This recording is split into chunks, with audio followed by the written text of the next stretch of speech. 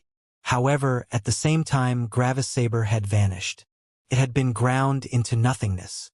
Gravis let Spear Mountain roll over him just before Spear Mountain summoned new spears. Gravis came out of this confrontation with only a couple of broken bones, which were quickly fixed by his brilliance element. Spear Mountain rolled for a bit and stopped. A burning trail of destruction and blood was left behind by him.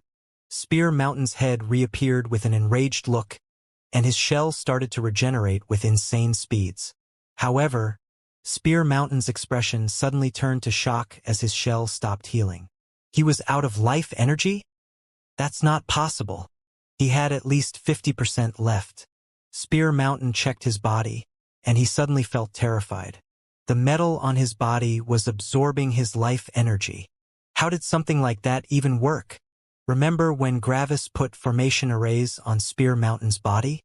He had put several formation arrays on it, and one of them was a formation array that was used for the infusion of the shadow element into a weapon.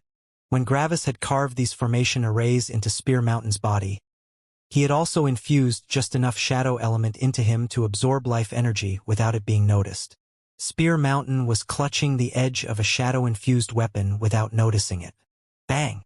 Suddenly, a spear hit Spear Mountain's shell. He didn't get injured, but his soul shook violently. Gravis had infused the spear with the deep wood element and had used all his remaining energy on it. Spear Mountain's soul shook, and he couldn't think for a second. And when he recovered, he saw a shining crescent made out of lightning before him. Boom! When Spear Mountain had been stunned, Gravis had unleashed his preloaded lightning crescent. Crack! The force of the lightning broke Spear Mountain's entire shell off. Normally, Gravis' lightning crescent wouldn't have been enough to achieve something like this, even when Spear Mountain was injured. After all, his body was insanely powerful. However, Gravis' weapons had been forged with the laws of core sharpness, core hardness, and core destruction. The most important law was the element of core destruction. The subtle destructive power of the core element had accumulated in Spear Mountain's body when he had ground an entire saber into nothingness. When the lightning hit Spear Mountain, this destructive power exploded forward. Spear Mountain's entire body bled profusely and shook. Spear Mountain was still alive and could still move. He still had a ton of energy left. Gravis was out of energy, and he had even used his preloaded lightning crescent. This meant that he was out of attacks. If that had happened before his last law comprehension session, at least. Now things were different. Gravis pointed one of his index fingers at Spear Mountain. Was Gravis' energy storage truly so small that these couple of attacks would consume 100% of his energy? No. So where had all the energy gone to? Xing! A ray of intense, white light shot out of Gravis' finger and punched through Spear Mountain's body. Gravis had been loading his element of brilliance for the entirety of the fight. Spear Mountain was out of life energy, but with his laws of body growth, he could have still recovered given time. However, this last beam of brilliance had punched a hole through Spear Mountain's body. Recovering was very difficult now, if not impossible. Yet Spear Mountain was still alive. He glared at Gravis, but his vision was foggy at best. He was quickly losing consciousness. However, Spear Mountain could still charge forward with the last flicker of his life and kill Gravis. Gravis was out of energy and out of attacks. Spear Mountain's body was far more powerful, even in this injured state. Maybe he could kill Gravis. However, Spear Mountain's mind calmed down as the reality of his situation set in. Even if he killed Gravis, he wouldn't survive. It was only a matter of time until he died. Spear Mountain thought of the beasts and released a bloody sigh. Well fought, he transmitted with the last of his soul. Bang! And then his body fell to the ground, dead. He had lost, and there was no reason to fight anymore. He had lost fair and square. Gravis also released a deep sigh as his spirit shook. He had used up everything he had. If only I could have used my spirit and will aura, Gravis thought.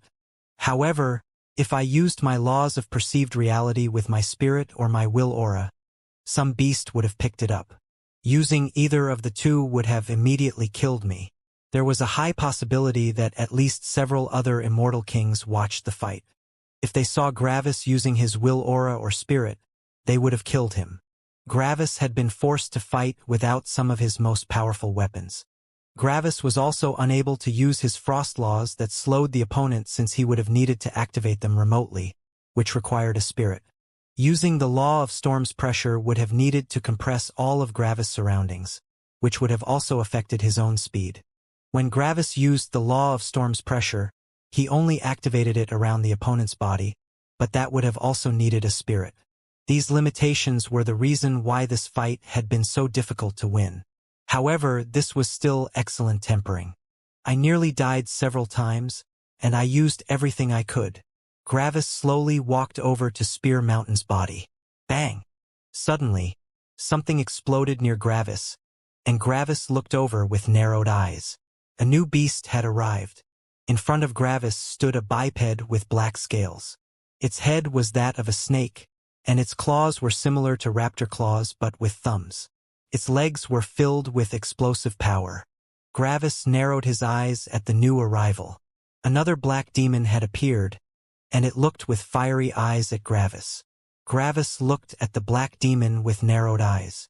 She definitely didn't come here just to exchange pleasantries based on her aura and eyes. By all intents and purposes, she was unleashing a very aggressive aura. It was like she was demonstrating her power in front of Gravis. Suddenly, her head became bigger, and she put her 2 hands down her throat. Xing! Xing! When her hands reappeared again, she carried 2 swords in them. Apparently, Gravis was not the only one that thought that storing one's equipment inside one's body was a good idea. Error! An aura of violent inferno appeared around her. It was like she was trying her very best to burn her immediate vicinity. This made Gravis frown. Why would she do that? This is just a waste of energy.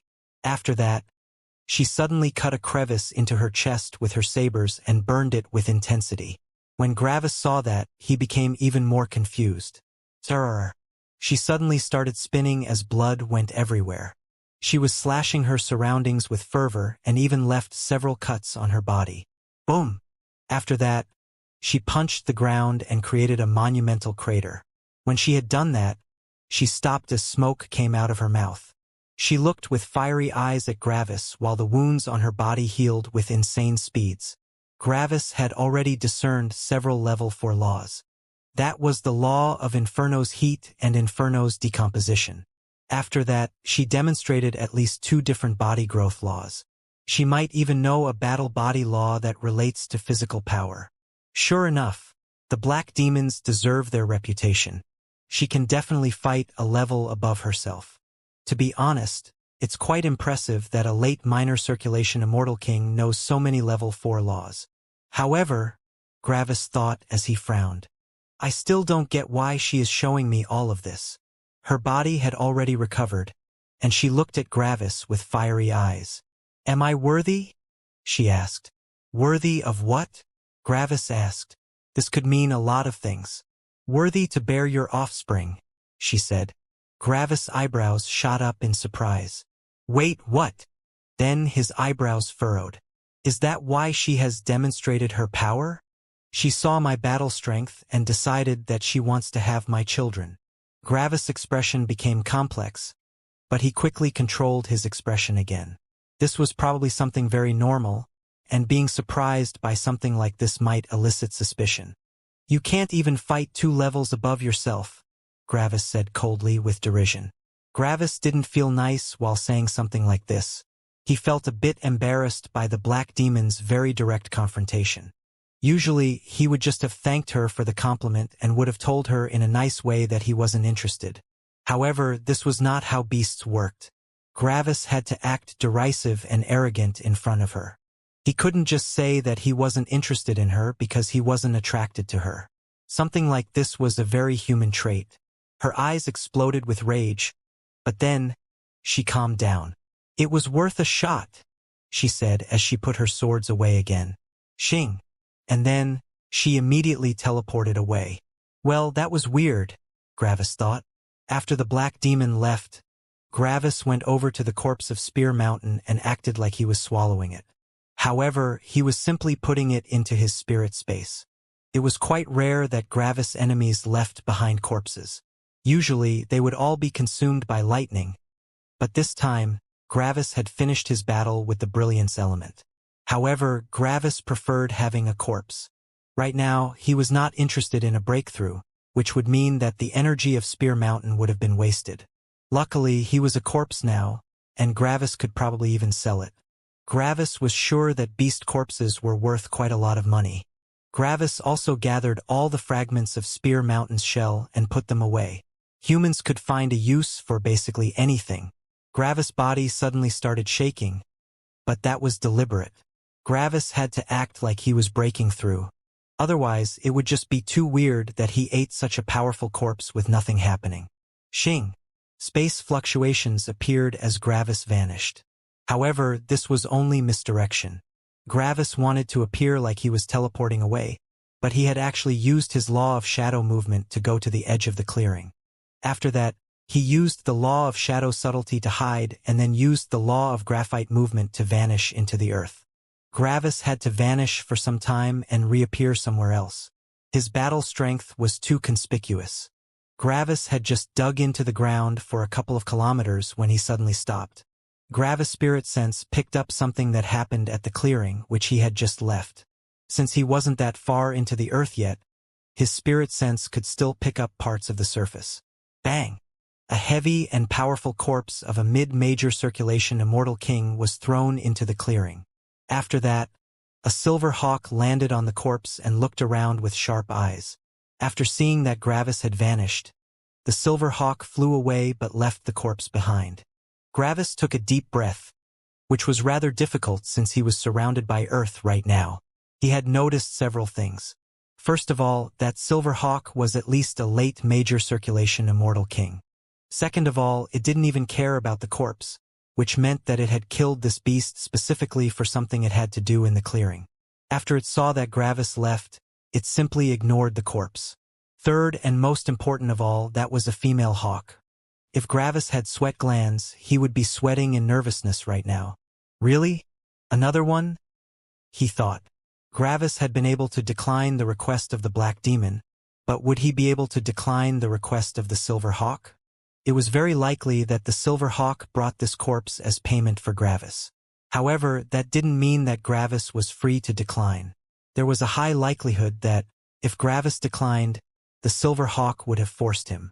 Beasts sure are very forward, Gravis thought with a gleam in his eyes. However, in the context of this world, it also makes a lot of sense. In the middle world, the beasts weren't really that interested in more offspring. As long as they were kings, they didn't need to have more children.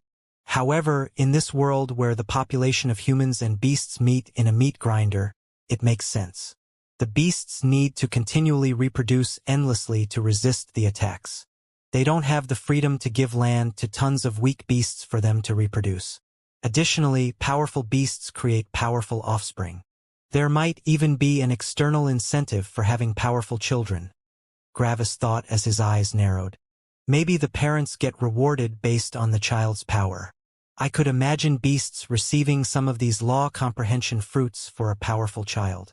Humans throw 80% of their resources into the war, but beasts are just as strained. However, what they lack in resources, they make up for in sheer quantity of lives and power they spend. The beast territory is not as safe as I've imagined. Yes, nearly no beast with more power than me would be interested in killing me, but a lot of beasts are interested in my seed. This is a different kind of danger. I already have 3 kids, and I certainly don't want more of them unless it's with someone I love. Great forest, huh? Gravis thought with a smirk. More like Gravis spent the next 200 years just being underground. He still had over 150 years left until Cyril's tribulation, which was more than enough to make his way back. Why did Gravis wait for so long? It was important that Gravis faded from everyone's memory. Yes, they might still remember him, but inside their mind, they would have already accepted that they would never see Gravis again. During these 200 years, Gravis experimented on his own body. Comprehending the composition of his body was unnecessary since his body was composed of punishment lightning. However, he could still learn some general processes that would also be in place for a body that was not composed of punishment lightning. Gravis had also been slowly moving away from his previous location in these 200 years.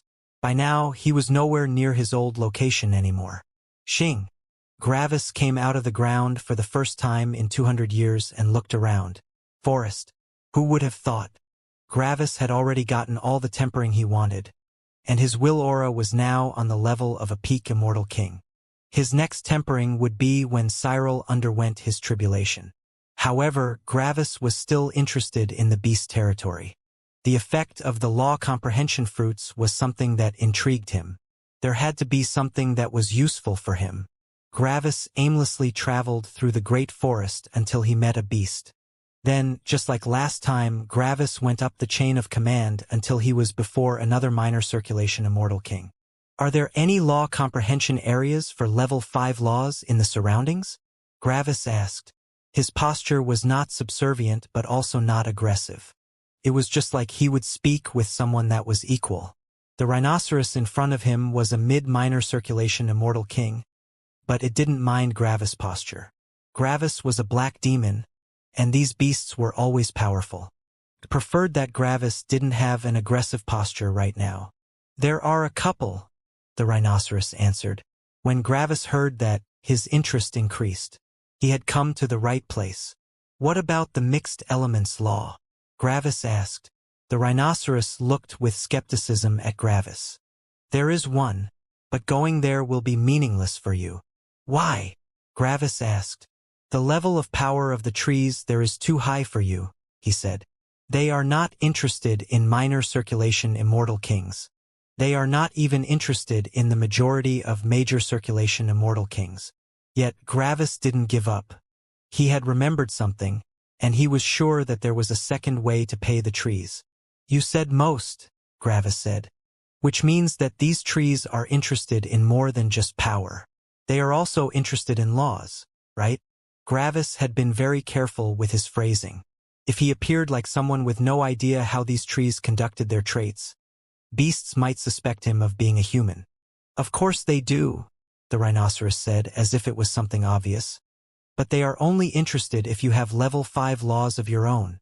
Tell me where I can find them, Gravis said. The rhinoceros scoffed. Gravis was obviously too weak for something like this.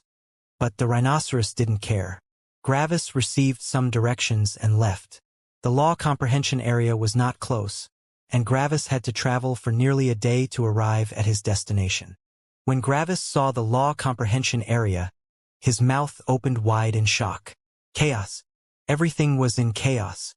There were mud plains for the major law of mud, magma pits, freezing water filled with lightning, burning lightning storms, and much more.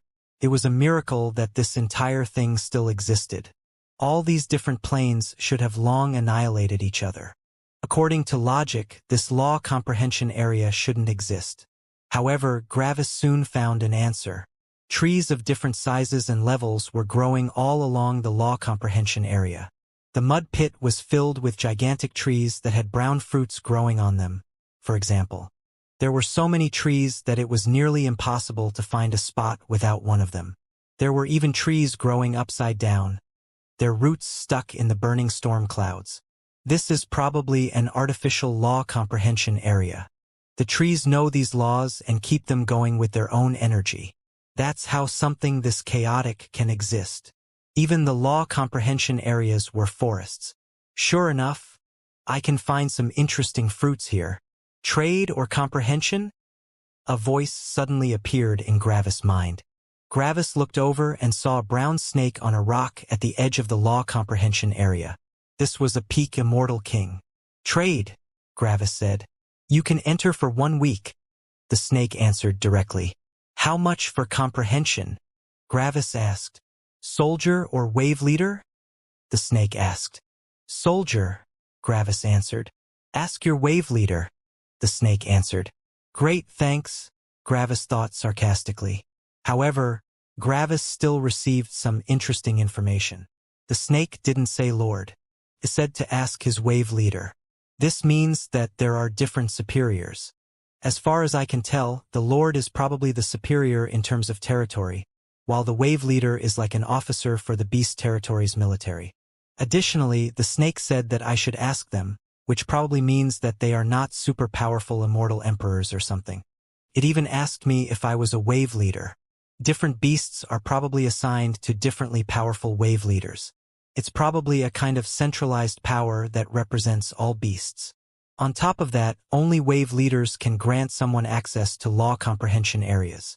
I'm not sure if the weaker law comprehension areas are also under this restriction, but level 5 laws probably all are.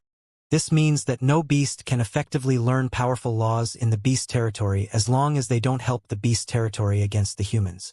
Lastly, the snake didn't ask which power I belong to, which means that the beasts are not divided by different powers. Instead of having 5 peak sects, the beasts mainly follow the orders of one greater collective. They are probably also the ones that create all these rules. I'm certain that there is even a rule for fighting another beast while surrounded by plants. If there wasn't, the forest wouldn't be so thick. Gravis extrapolated a lot of information from just these few words from the snake, and it helped him paint a picture of the beast's territory. Gravis bowed slightly to the snake and entered the law comprehension area. It was important to show respect towards powerful beasts with one's gestures. Gravis quickly went past all the individual trees in the law comprehension areas and directly went for the center. In the center of all the law comprehension areas was a hill. However, this hill was seemingly painted with all the different colors. The air, ground, and water shimmered in plenty of colors. This demonstrated that all the different mixed elements were gathered there. In the middle of the hill stood a lone tree. It was only around 20 meters tall, which was absolutely tiny compared to all the other trees Gravis had seen in this world. However, this sole tree hogged the entire center of the law comprehension areas. On the tree were tiny, colorful berries. Every individual berry had so many different colors that it was hard to differentiate all of them. Just as I've thought, Gravis thought. All the trees in the law comprehension areas only have the fruit of their own law comprehension area, but this central tree has the fruits for the major law of the mixed elements. That's probably one of the most powerful level 5 laws that exist. When Gravis left the outer law comprehension areas, he landed and walked to the tree. This was a sign of respect, and it was important. As far as Gravis could tell, this tree was definitely an immortal emperor. It felt just as overwhelmingly powerful as that root network that stopped him when he wanted to enter the beast territory. Gravis walked closer, but the closer he got, the bigger the tree seemed. It was only 20 meters tall, but Gravis felt like it was gigantic. "I want to trade for your fruits," Gravis said. Gravis felt the tree's senses lock onto him. Learn the individual mixed elements first and become a major circulation immortal emperor. That was everything that the tree said. Meanwhile, Gravis' eyes widened. Major circulation immortal emperor? Gravis couldn't believe what he had just heard. He was supposed to become a major circulation immortal emperor first? Wasn't that overkill for only a level 5 law? That's the cultivation realm when one concentrated on level 6 laws, not level 5 laws. Gravis' brows furrowed as a gleam appeared in his eyes. Could it be that the major law of mixed elements is a level 6 law? Shouldn't it be a level 5 law by all intents and purposes? Also, if it is a level 6 law, doesn't this mean that this tree knows a level 6 law? Shouldn't that already be the criteria for ascending from this world? Gravis remained in front of the tree. He had to know. Pack. Suddenly a root grabbed Gravis. Came so fast that Gravis couldn't even react. Bang! Gravis was violently picked up by the root and thrown to the ground outside of the central area of the law comprehension areas. Several of Gravis' bones broke as his body created a crater. That was not a playful shove. However, it also wasn't an attack. It was simply a very rough shove similar to a reprimand. Count yourself lucky that you are still alive. A voice appeared in Gravis' mind. Gravis looked over at the origin of that voice while he lay on the ground. It was a tree from the magma law comprehension area. However, when Gravis inspected that tree more closely, he realized that he couldn't feel its power. This meant that this was also an immortal emperor. Yet, the pressure of this tree wasn't even close to the pressure of the central tree or the root network. Gravis inspected all the other trees inconspicuously with his spirit sense and realized that nearly all trees in all the law comprehension areas were immortal emperors. How have I not noticed this previously? Gravis thought as he gritted his teeth. This was a mistake that he shouldn't have made. Gravis had assumed that the major law of the mixed elements was a level 5 law, but that obviously wasn't true. The only explanation was that the major law of mixed elements was a level 6 law. Is the law of the mixed elements a level 5 or level 6 law? Gravis asked the tree that had just gripped him. The individual mixed elements are level 5 laws, and the combined law is a level 6 law, the tree said. You are lucky that you are still alive after disturbing our ancestors' cultivation as a mere immortal king. Gravis frowned, but he also sighed. I believed that I had enough level 4 laws to trade. However, I had thought that the mixed elements law is a level 5 law. That you are still alive is proof that you know the major law of the elements, the tree answered. This means that our ancestor believes that you have a chance of comprehending this law in the future. Gravis nodded. He had made a major blunder just now. However, this blunder didn't come without its own rewards. Gravis had learned a lot about the beasts just by his short conversation just now. Gravis had learned that the major law of the mixed elements is a level 6 law, and he had also learned about the frightening power of beasts. This central tree was probably one of the most powerful beings in this entire world.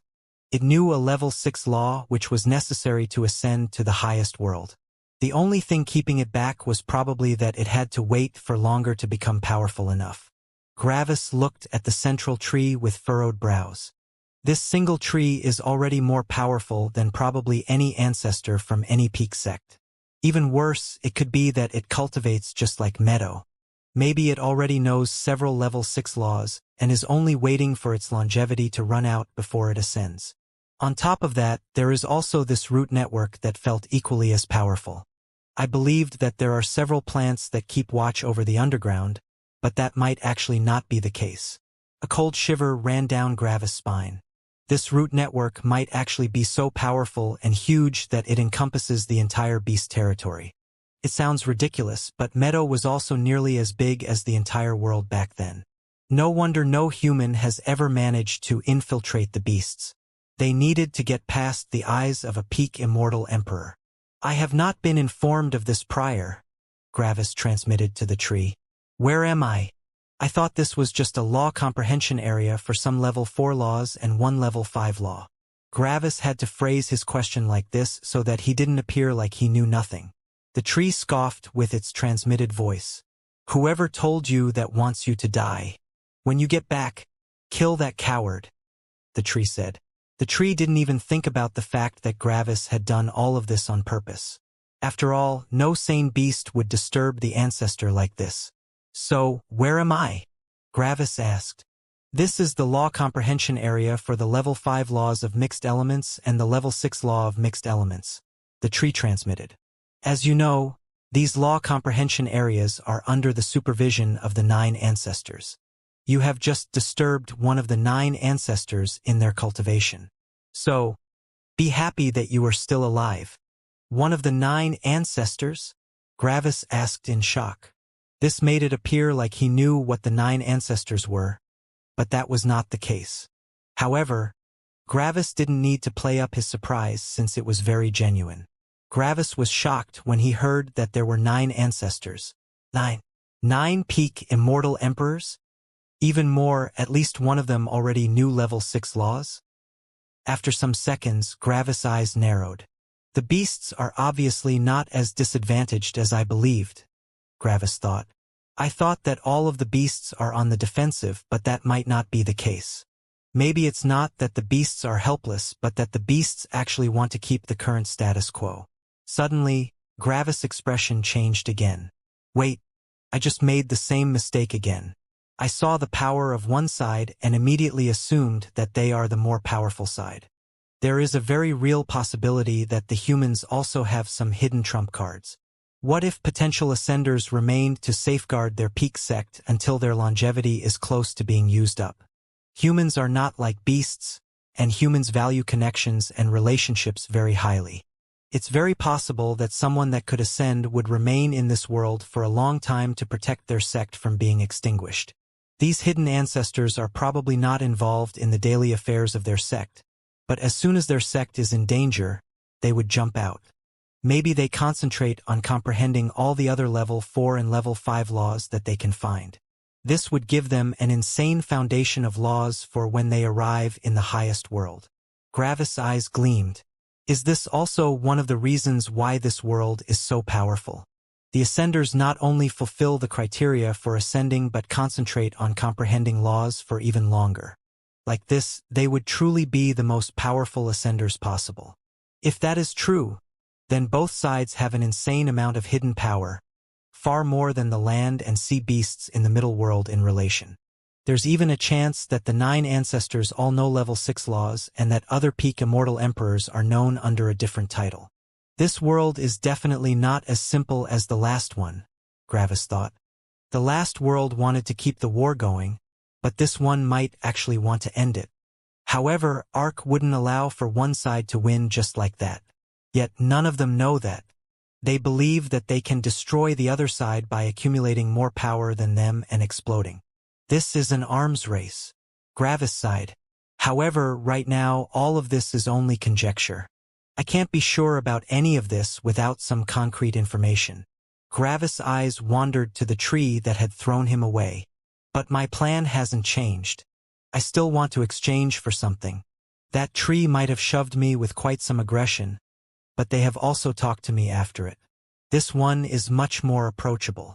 Gravis looked at the tree with interest and stood up. After dusting himself off, Gravis walked over to that tree. I would like to trade for some of your fruits, Gravis said. The tree scoffed again. Give it up, boy. You're too weak for me. I know that, Gravis said with a smirk. However, I'm sure that I have several level 4 laws you would be interested in. What laws can you know that could interest me? The tree asked with a disdainful voice. What if I tell you that I know over 20 level 4 laws? Gravis said. Of course, Gravis actually knew over 50, but that would be overkill. Over 20? The tree asked in shock. Are you lying to me? I'm not, Gravis said with his law of honesty. Gravis' will aura was weaker than the tree's realm, which meant that the tree could see that this was the law of honesty. The tree remained silent for several seconds, just trying to comprehend what Gravis had said. How was this possible? Early minor circulation Immortal kings only knew 2 level 4 laws on average. How could this one know over 10 times as much? After some seconds passed, the tree's senses inspected Gravis closely. Tried to see anything special about him, but he just appeared like any other black demon. Nothing was out of place. That might change things, the tree said slowly. I assume you are interested in law comprehension and not realm increase? Gravis nodded. I am interested in law comprehension, Gravis said. Then we both want the same thing, the tree said. However, I first need to check if you know the laws I want. Tell me the laws you know. No, Gravis said directly. I don't want to unveil my true power to anyone. How about you tell me the category you are most interested in, and I will tell you if I know some laws from that category. The tree felt a bit displeased that Gravis didn't tell it his laws, but it also understood where Gravis was coming from. Unveiling one's laws gave the opponent the opportunity to counter them. However, the tree was obviously not interested in Gravis' demise, which made Gravis' actions appear a bit too careful. You know the major law of the elements, right? After all, you wouldn't be alive right now if you didn't know it, the tree asked. Gravis nodded. Do you know some battle laws for Inferno or Graphite? Yes, Gravis said. What do you mean with yes? The tree asked. This was an either-or question. I know several laws for both of them, Gravis answered. This surprised the tree. Gravis knew laws for both of them and even several at that. Which ones? The tree asked. I can tell you, but you can't ask for any of my other laws, Gravis said. Fine, the tree grumbled. This beast was way too careful for its own good. Inferno's heat, decomposition, efficiency, explosion, and concentration. Graphite's gravity, mass, creation, manipulation, and efficiency. The tree fell back into a state of shock. 10 battle laws? For only 2 elements? The tree quickly made some calculations and came to a terrifying conclusion. If this beast had an avatar for the major law of the elements, his base elements would already all be on the level of level 5 laws. Then, with all of these battle laws, this beast's Inferno and Graphite elements would reach a terrifying power. It wouldn't reach the power of a level 6 law, but it was close. The tree's senses locked onto Gravis with intensity. This was an exceptionally powerful beast, even for a black demon. No wonder the ancestor didn't kill him. This beast might become another ancestor in the future. Lastly, this beast already knew 10 battle laws for Inferno and Graphite. When these 2 elements were mixed together, they would turn into magma, which was a level 5 law. However, the battle laws for Inferno and Graphite could still be used with magma to a certain extent.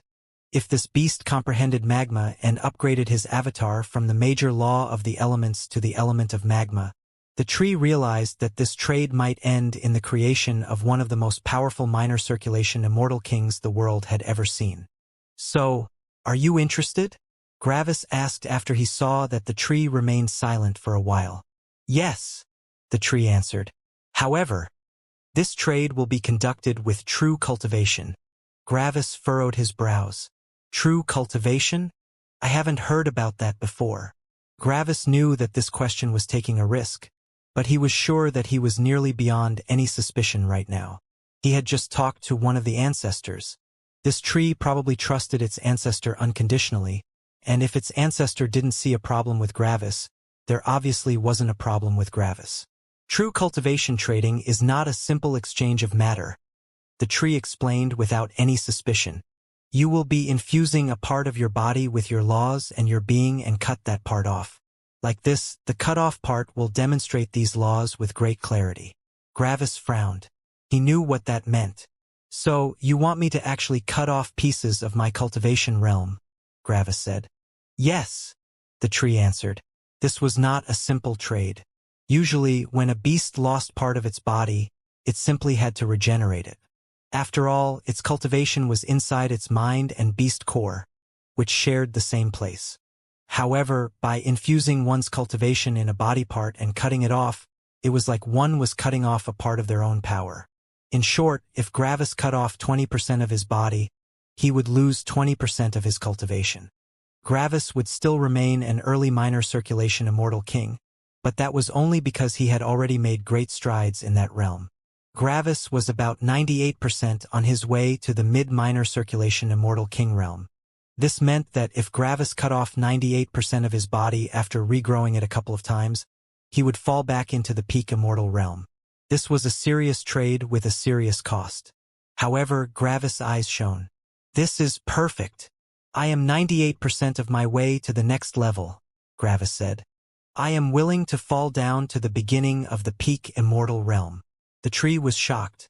That was far more than the tree had imagined. However, in exchange, Gravis would receive enough fruits to comprehend the entire law up to the point where one required tempering. Comprehending a level 5 law took an insane amount of time. The tree realized that Gravis was probably very confident in his power, with good reason. He was willing to sacrifice nearly 2 levels to save over 10,000 years of time. Something like this was very daring, but it would help in the long term. Fine, the tree said. I am willing to trade 3 life fruits for that. Only 3? Gravis asked. Do you know what life fruits are? The tree asked. Aren't they just your normal fruits? Gravis asked. No, life fruits are different, the tree said. Life fruits are the most powerful fruits, and each loss will also drain our cultivation realm. I am trading 3% of the progress of my level. Gravis' eyes widened. That's a bit much, Gravis said. This was an immortal emperor. It needed far more than 10,000 early minor circulation immortal kings to equal 1 early minor circulation immortal emperor. 3% of progress already equated to hundreds of early minor circulation immortal kings. You have shown me your willingness to sacrifice yourself for power, and it has inspired me, the tree said. This is a fair exchange. Gravis nodded. Then I will accept. Gravis became bigger and retrieved his sabers out of his scales. After that, he became smaller again and begun cutting away. Gravis cut off his legs first and then went on to cut off for arms. This was already equal to 40% of his body weight. This was the first time that Gravis cut off parts of his body while infusing them with his cultivation. Normally, Gravis didn't even feel it when he lost an arm or a leg, but this time it was different. Gravis felt himself become weaker and tired. It was like he was losing parts of himself. As soon as one of Gravis' parts fell to the ground, some roots came out and pulled them underground. Time passed. Bang! Gravis fell back to the peak immortal realm, but he didn't stop. He continued hacking away until he was on the verge of falling to the late major circulation immortal realm. After Gravis was done, one of the branches of the tree plucked 3 shiny, red-brown fruits. Just their presence alone elicited fluctuations of laws. Gravis took the fruits and looked at them with intensity. These are over 10,000 years of time I'm holding in my hands. And what have I paid for it? Gravis looked at the corpse of Spear Mountain in his spirit space. Nothing. Just a corpse. Gravis nodded at the tree and left. The tree also didn't say anything else. On the way out, Gravis also nodded to the brown snake. Initially, Gravis had thought that this brown snake was the protector of this place. However, it was obviously only a clerk. This law comprehension area was probably the most secure place in the beast territory. Anyone that barged in here would be confronted with a ton of immortal emperors and an ancestor. After flying for a while, Gravis entered the ground again. When he was outside everyone's senses, he absorbed Spear Mountain's corpse and reached the peak of the early minor circulation Immortal King realm again. Then, Gravis retrieved the 3 fruits and looked at them with intensity. I have a level 5 law in my hand. Gravis looked at the 3 fruits in his hands with intensity. This was a level 5 law, his first level 5 law. However, Gravis resisted the urge to swallow them immediately and put them into his life ring. There were 2 things he had to check first, but even that had to wait. I'm done with the beast territory for now, Gravis thought. I managed to increase my will aura even more, and I gained these invaluable fruits. Now, it's time to prepare for Cyrul's tribulation. When Gravis thought about Cyrul's tribulation, his eyes narrowed, and his heart shuddered. 5 levels above myself. On top of that, this is an immortal king from the core region, which means that they will be very powerful even for their realm. This reminds me too much of the time when I challenged the middle heaven. It feels absolutely insane and suicidal to challenge someone that powerful. However, I have to do this. If I want to challenge Ark in the future, I have to get through this. I need to push my strength to its absolute limits if I ever want to fight Ark. Gravis knew very well what kind of risk he was taking. Winning against someone 5 levels above himself seemed impossible, but Gravis had to make the impossible possible. Let me return to the human territory first, Gravis thought as he activated the life ring. Gravis currently didn't know where exactly he was, but Cyrul's location in comparison to his own would help him find the correct direction. Cyril, go to a safe area without any cultivators close to the front line. I'm about to return, Gravis transmitted to his life ring. Yes, master, the life ring answered. After that, Gravis came out of the ground and shot towards the west. Apparently, he had traveled to the east in the past 200 years. It took a couple of days, but Gravis arrived near the border of the beast territory again. Just as before, Gravis entered the ground and went as far down as was possible for him. Then he traveled towards the northwest.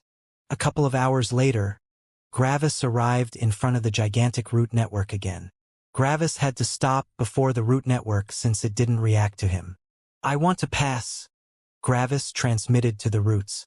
A powerful sense locked onto Gravis and inspected him closely. Reason? It asked. I want to temper myself against a very powerful human, Gravis said with his law of honesty.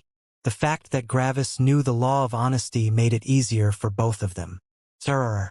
One root shrunk to let Gravis pass, and he continued on his journey without another interruption. The root network didn't even ask Gravis any specifics. In its eyes, Gravis was a beast, and if he wanted to temper himself against a powerful human, so be it. That was better than tempering himself against other beasts. The root enlarged behind Gravis again, but that didn't matter. Now, Gravis was below the battlefield of humans and beasts.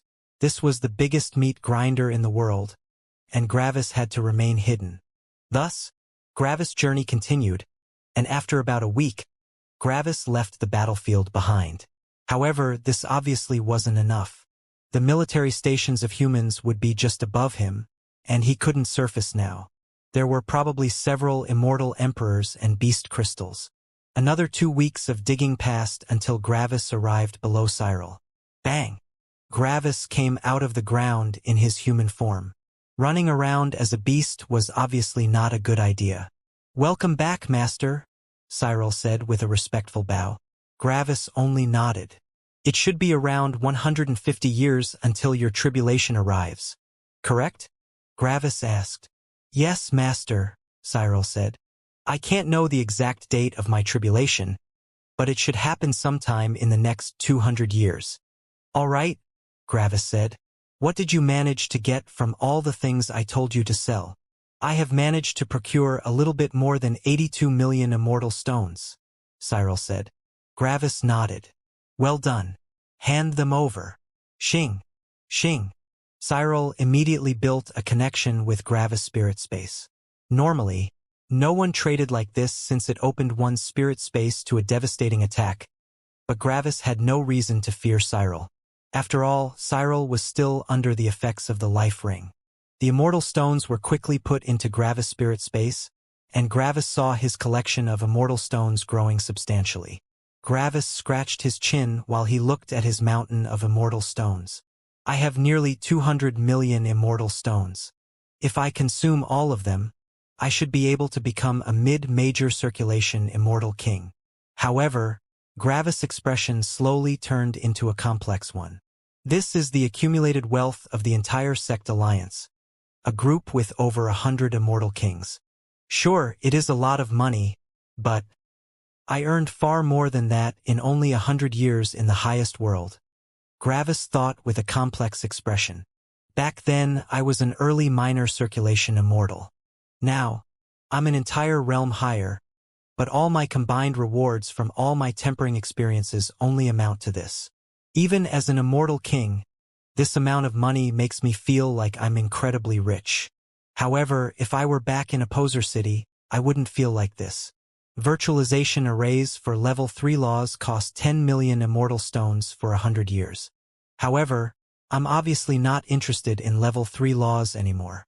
Virtualization arrays for level 4 laws cost 100 million immortal stones for 100 years. I would barely be able to buy one for 200 years. Then I would be completely broke. Additionally, 200 years wouldn't be enough. I need 500 years at least for a level 4 law. This means that if I want to comprehend a level 4 law, I would need to spend at least 500 million immortal stones. And level 5 laws? Gravis thought bitterly. This is so far above my budget that I don't even need to think about it. Sure enough, virtualization arrays are the most luxurious law comprehension methods. Only when I am in the real world and realize how hard it is to get resources do I actually realize how insanely expensive virtualization arrays are. It's basically unimaginable to earn enough money as an immortal king here to buy the virtualization arrays for laws that are actually useful to me. Gravis sighed. Everything would be so much easier if I could just unveil the secrets of world weapons. Sadly, I'm not powerful enough to defend myself against the greed of others. Additionally, there is a possibility that there are one or more cultivators in the world that can also create world weapons. If I unveil the secret, they would feel like they would lose their monopoly. These cultivators are surely peak immortal emperors. Gravis shook his head. Stop thinking about this stuff. It's depressing, Gravis thought. I should check the fruits first. Cyril, Gravis said. I will be gone for maybe a couple of hours. Just wait here for my return. Yes, master. Then, Gravis took out Ark's emblem and broke it. Was there a better person to ask about these fruits than Ark? Gravis appeared in Ark's clearing. Thunk. Splat. However, Gravis immediately walked against a hard wall. Gravis' eyes involuntarily closed as he rubbed his nose with teary eyes. Yes, even immortal kings weren't immune from tearing up when their nose was punched. It just happened. Wait. Why is my hand wet? Gravis thought as he looked at his hand. Red and brown juice and mush. Gravis' eyes widened in horror. He had carried one of his fruits in his hands to ask Ark about them, but he had just been teleported in front of a wall. His fruit had been smashed. Gravis' mind was going wild as his will aura involuntarily activated due to stress. Then he quickly looked around the clearing. He saw Ark with a smirk on his face and a red-brown fruit in his hands. Gravis became confused again and looked at the remains of his fruit in his hand. There was no life energy inside them. Gravis gritted his teeth. Fuck you, Ark. That's not funny, he shouted as he pointed at Ark aggressively. And then Ark broke down in laughter. Gravis had just thought that he had lost one of his fruits. He had paid a lot for them, and they had been his gateway to his first level 5 law. They were really important to him. And then, this asshole played a prank on him and switched the fruit. making Gravis think that he had lost one of them. Gravis only glared at Ark for several seconds, but Ark continued laughing. "Stop laughing," Gravis shouted. That only made Ark laugh harder. Splash. Suddenly, Gravis felt a wet hand wiping something onto his clothes. Gravis immediately turned to his left and realized that the wall he had run into wasn't a wall. A tall, blond man had wiped off the fruit juice from his robes and had cleaned his dirty hand on Gravis' robes. The man had no expression. It was just like he was mindlessly cleaning his hand. "Oh, sorry," Gravis said as he realized that he had run into another guy and not a wall. "No problem," the guy answered. "You should get used to teacher's weird sense of humor." While Ark continued laughing, Gravis looked at the man some more. "Hey, weren't you the guy that invited me to this place?" Gravis asked. Yes, this was the same person that had stopped the time around Gravis outside the unrestrained sect to hand him Ark's emblem. The man nodded. "I also remember you," he said. "Your particular personality, laws, and body left quite an impression in my mind." Gravis glanced at Ark for a second and scoffed. Then, he turned back to the man as he grabbed his fruit from Ark's hand. "Would you be so kind as to answer 2 questions of mine regarding this fruit?" Gravis asked. Ark stopped laughing as he looked at Gravis with furrowed brows. Meanwhile, Gravis only smirked at Ark. "You want to play a prank on me? Huh? Well, seems like we won't be talking this time. Shoulda thought about that before deciding to screw me over." The man looked at the fruit and also at Gravis with a side-eye. He was a bit surprised that Gravis seemed completely calm. One had to know that he was the eldest disciple of Ark and one of the world's most powerful beings. If any other person or beast had run into him and dirted his robes with fruit juice, they would be apologetic beyond comparison. Meanwhile, Gravis just waved it off and also asked him some questions. This interested the blond man, and he nodded. Gravis' smirk intensified when he saw that the blond guy agreed. "How long does it take until the effect of the fruit vanishes? And is it damaging to my future if I take them?" Gravis asked. Both of these things were important to know. The first part was important since it decided if Gravis ate the fruits before or after his tempering. The second question was important for his future. After all, if something showed a law with too much clarity, it would make it far harder to comprehend laws with normal law comprehension areas in the future. The guy looked at the fruit. "You met Narcissus?" he asked. Gravis was a bit confused, but the small tree in the center of the law comprehension areas appeared in his mind. "That small tree in the middle of the law comprehension areas?" he asked. The blond guy furrowed his brows. "You're lucky you're still alive," he said. "Why?" Gravis asked in surprise. "Narcissus knows several soul laws, and he can easily tell humans from beasts," he said. When Gravis heard that, he felt like his heart was gripped by terror. Didn't that mean that the tree knew that Gravis was a human? Then, how was he still alive? "How am I still alive?" Gravis asked the blond man in shock. "Narcissus is my second brother," the man said. "He is also part of this clearing, and he probably felt teacher's emblem on you. He knew that you were part of our clearing and didn't kill you." Gravis had totally forgotten that sufficiently advanced soul laws could be used to check one's spirit. However, he couldn't be blamed for that. These level 5 and level 6 soul laws were supremely rare. The chances were tiny of someone knowing them. However, as soon as Gravis thought about that, the root network came back into his mind. "What about that root network that surrounds the beast territory?" Gravis asked. "That's also Narcissus," the man answered. "His main body resides in the law comprehension area you visited, while his roots surround the beast territory." This shocked Gravis quite a bit. That gigantic root network and that tiny tree were the same being? So, Gravis had actually never fooled Narcissus. Narcissus had known from the very beginning that Gravis was a human. This terrified Gravis. He had believed that he managed to sneak past the mighty, sleeping lion, but the lion had actually noticed him the whole time. The lion simply didn't attack him. This meant that Gravis' life hadn't been in his hands, but in the hands of someone else. Why does this keep happening? Gravis thought with gritted teeth. I keep underestimating the powers in every fucking world. I always believe that I am in control, but I'm not. How often have I made this mistake by now? I just never fucking learn. Gravis thought aggressively to himself. Chill out, Gravis, Ark said from the side with an eye roll. Someone needs to know the level 6 law of the soul to see that you have a will aura. No sane person would think that there would be anyone in this world that knows this law. After all, if someone knew a level 6 law, they would have already left the world, right? The man also looked at Gravis with a complex expression. Did Gravis actually blame himself for that? No one could have seen something like this coming. Did this guy have control issues? Does he try to take control over forces that are far beyond his reach? It was impossible to foresee something like this. Gravis realized that the words of the two of them made sense, but he somehow still blamed himself. Anything that wasn't in Gravis' control was a danger to him. Freedom meant having control over oneself, and if one didn't have control over oneself, one didn't have freedom. So, to attain true freedom, Gravis needed control over his life, which was also the main reason why Gravis continued cultivating. Sure, freedom was also a feeling, but that was only perceived reality.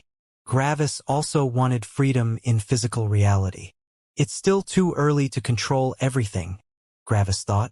However, it still frustrates the shit out of me. Xing.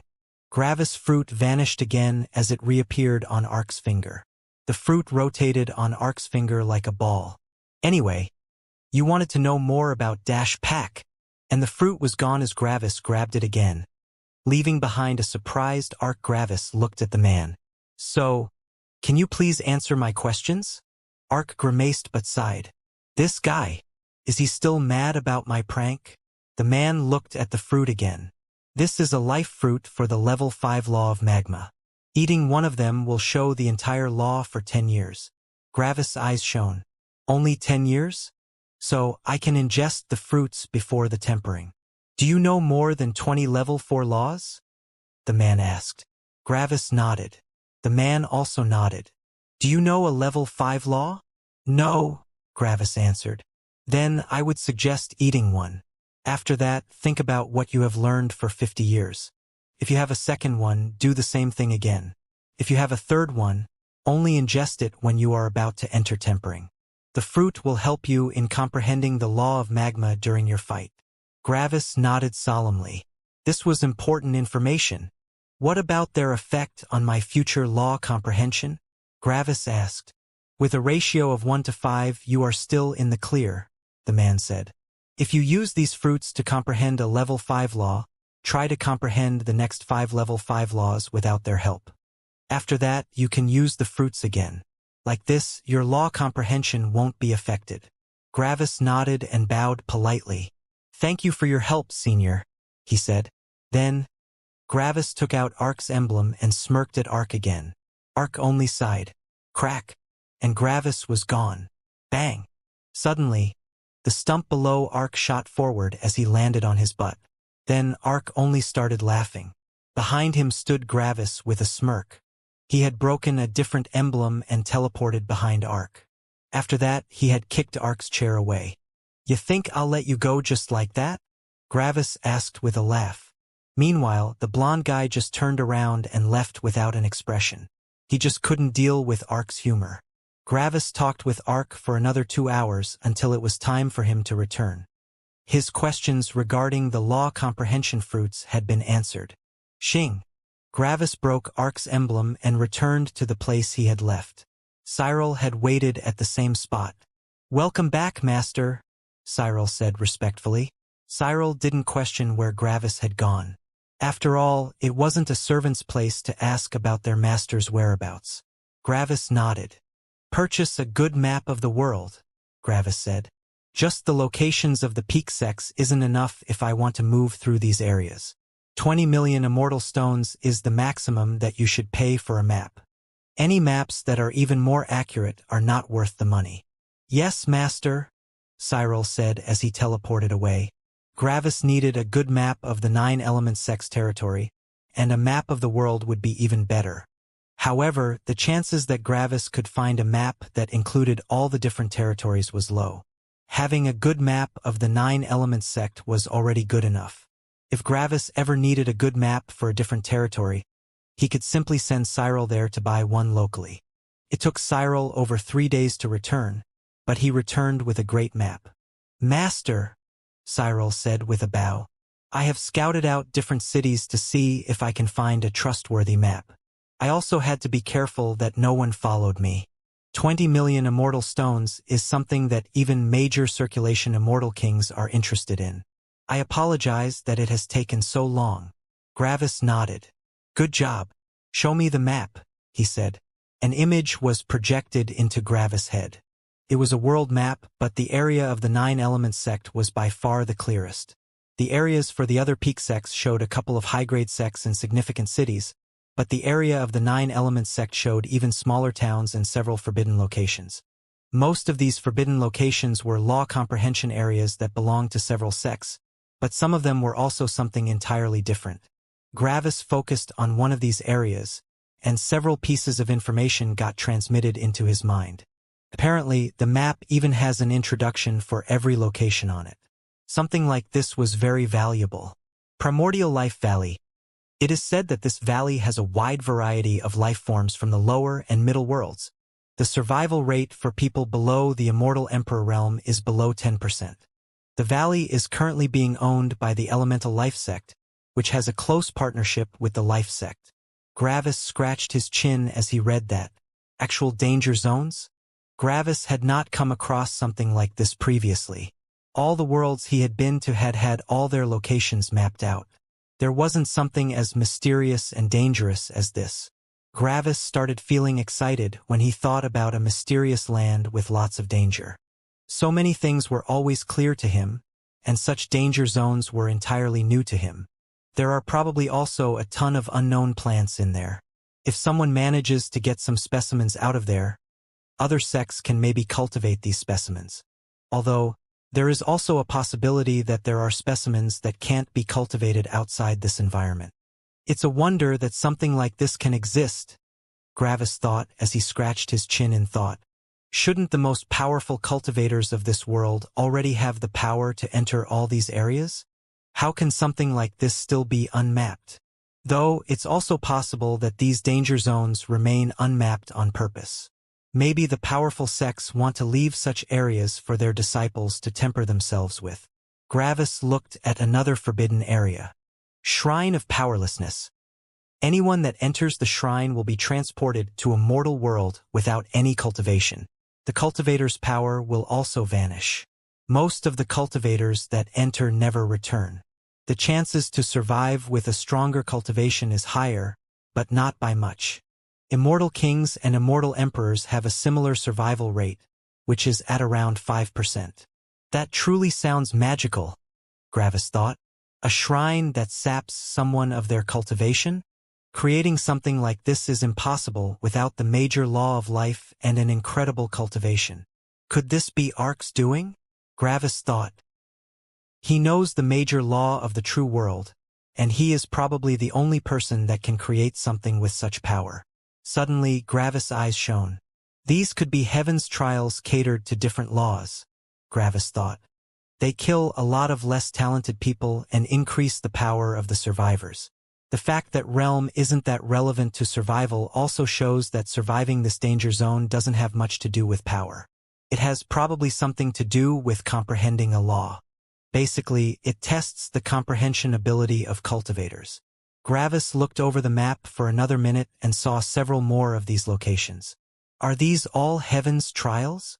Gravis thought. If so, there's a terrifying amount of heaven's trials in this world. However, this is the most powerful higher world, which also means that the filtering of true geniuses must also be severe. Gravis' eyes narrowed. If so, I must avoid them at all cost. Why? These heaven's trials can only be effective if there is enough incentive to pull a ton of cultivators in. This means that one can either only find wealth or a rare law that doesn't have any normal law comprehension areas. I wouldn't have a problem with a law comprehension area that gives out wealth as a reward, but the law heaven's trials are dangerous. I don't have an issue with the laws of perceived reality, dead world, or life, but if I run into one that requires me to learn an emotional law, I can basically already commit suicide. Comprehending the emotional laws is nearly impossible for me right now, due to the issue with my lightning. I can tell the rewards for some of these areas, but it is still far too vague to be sure. The Shrine of Powerlessness could teach one the law of humility. After all, when one was bereft of all power, one must accept to be weak. However, it could also be for the law of empathy. Seeing one's loved ones die to disease and old age while oneself also slowly closes in on death could teach someone empathy. It's too difficult to see the rewards for these areas. On top of that, I can't even go there. There are probably immortal emperors keeping watch over these areas, and there would also be beast crystals. As soon as I go to one of them, I will be killed. How much did you pay for this map? Gravis asked Cyril. 13 million immortal stones, Cyril said. Gravis nodded. Give me the remaining stones. Cyril handed the remaining stones over to Gravis and continued bowing in front of him.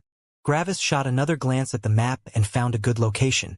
Gravis transmitted an image into Cyril's mind. We'll go there, and we'll stay there until your tribulation arrives, he said. Yes, master, Cyril said. Go take the lead, Gravis said. Cyril bowed once again and teleported away as Gravis followed him. Gravis had chosen a location at the northeastern corner of the 9 Elements Sect's territory. It wasn't at the border but relatively close to it. No cities, towns, or powerful sects were close to this location. This location was about as remote as it got. Cyril and Gravis traveled for nearly a month, and Gravis was reminded again of how humongous this world was. The two of them were teleporting like crazy, and it still took them a month of uninterrupted travel to get there. Father said that the highest world is about as big as all the other worlds combined. There must be over 1,000 higher worlds, and the others should only be marginally smaller. The size of the highest world is truly beyond comprehension. How long would it even take me to go from one powerful sect to the other with my current speed in the highest world? Centuries? Millennia? Gravis already had difficulties imagining the size of this world, and he was trying to comprehend the size of the highest world. Obviously, this was impossible for the current him. After Cyril and Gravis arrived, Gravis told Cyril that he should remain a couple thousand kilometers away from him. Gravis wanted his peace while he was comprehending the major law of magma. Cyril left, and Gravis remained alone on a mountain.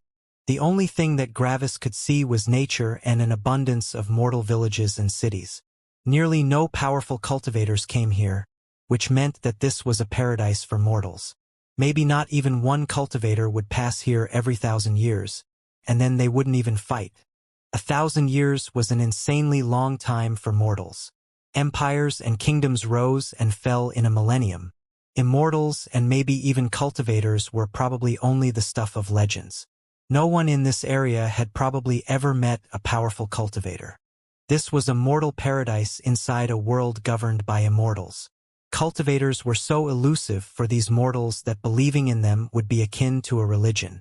After all, there was no evidence of their existence. No one had ever seen an immortal. There were no immortal materials or anything. Cultivation didn't exist. As Gravis thought about these lands, he took out his law comprehension fruits and concentrated on them. This mortal life had nothing to do with him. It was time to check out the effectiveness of these fruits. Gravis readied his mindset for a couple of hours. For now, he had to forget everything that wasn't related to his laws. This time, he only had a limited amount of time to comprehend a law, and he had to make the best use of it. After Gravis readied his mindset, he swallowed the fruit in one bite. The fruit was bigger than a human's head, but Gravis didn't have any issues in swallowing the fruit in one bite due to obvious reasons. As the fruit entered Gravis' stomach, he felt boundless life energy coursing throughout his body.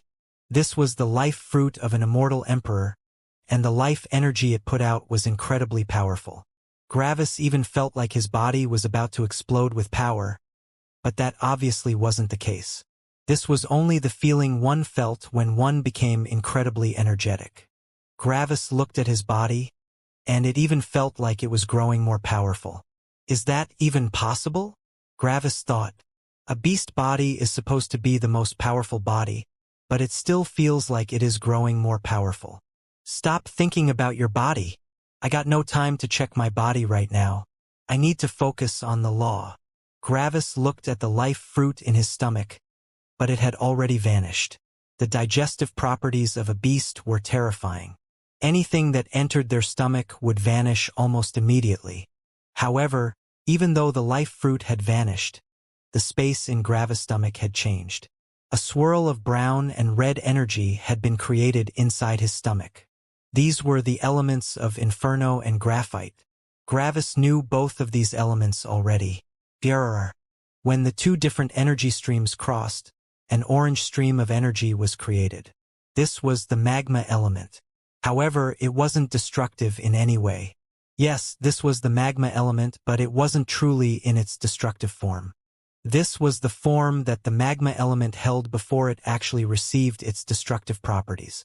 This meant that this basically showed the composition of the magma element. The composition was given physical form, which seemed impossible at first glance. I see. Gravis thought with a gleam in his eyes. There is no pure energy inside my stomach, which means that there is no pure energy that the magma element can fuse with. Without pure energy, the magma element can't become volatile or unleash its destructive potential. It's like a fire without its fuel. Seconds after the orange stream of energy had appeared, it split up again. Now, there was only a stream of red and brown energy remaining. However, Gravis noticed that a tiny bit of the essence had vanished, but it was minuscule for now. Another stream of orange energy appeared as the streams crossed again, and Gravis stopped thinking about anything else. He had to fully concentrate on the law now. Gravis quickly lost himself in comprehension as he watched the orange stream being created and destroyed. It was so magical. This was very different from looking at a law comprehension area. A law comprehension area used pure energy to create a destructive force. A law comprehension area showed the end product of what one was trying to comprehend. However, this life fruit showed the creation and decomposition of the law. Instead of showing only the result, it was showing every single step along the way. Obviously, something like this was hundreds of times better than just looking at the finished product while trying to decipher the way to achieve that end product. As Gravis watched the creation of the major law of magma, he got reminded of something else. It was like the magma was telling Gravis all of its secrets out of its own volition. Wasn't this just like when Gravis comprehended the lightning laws? However, how was something like this possible?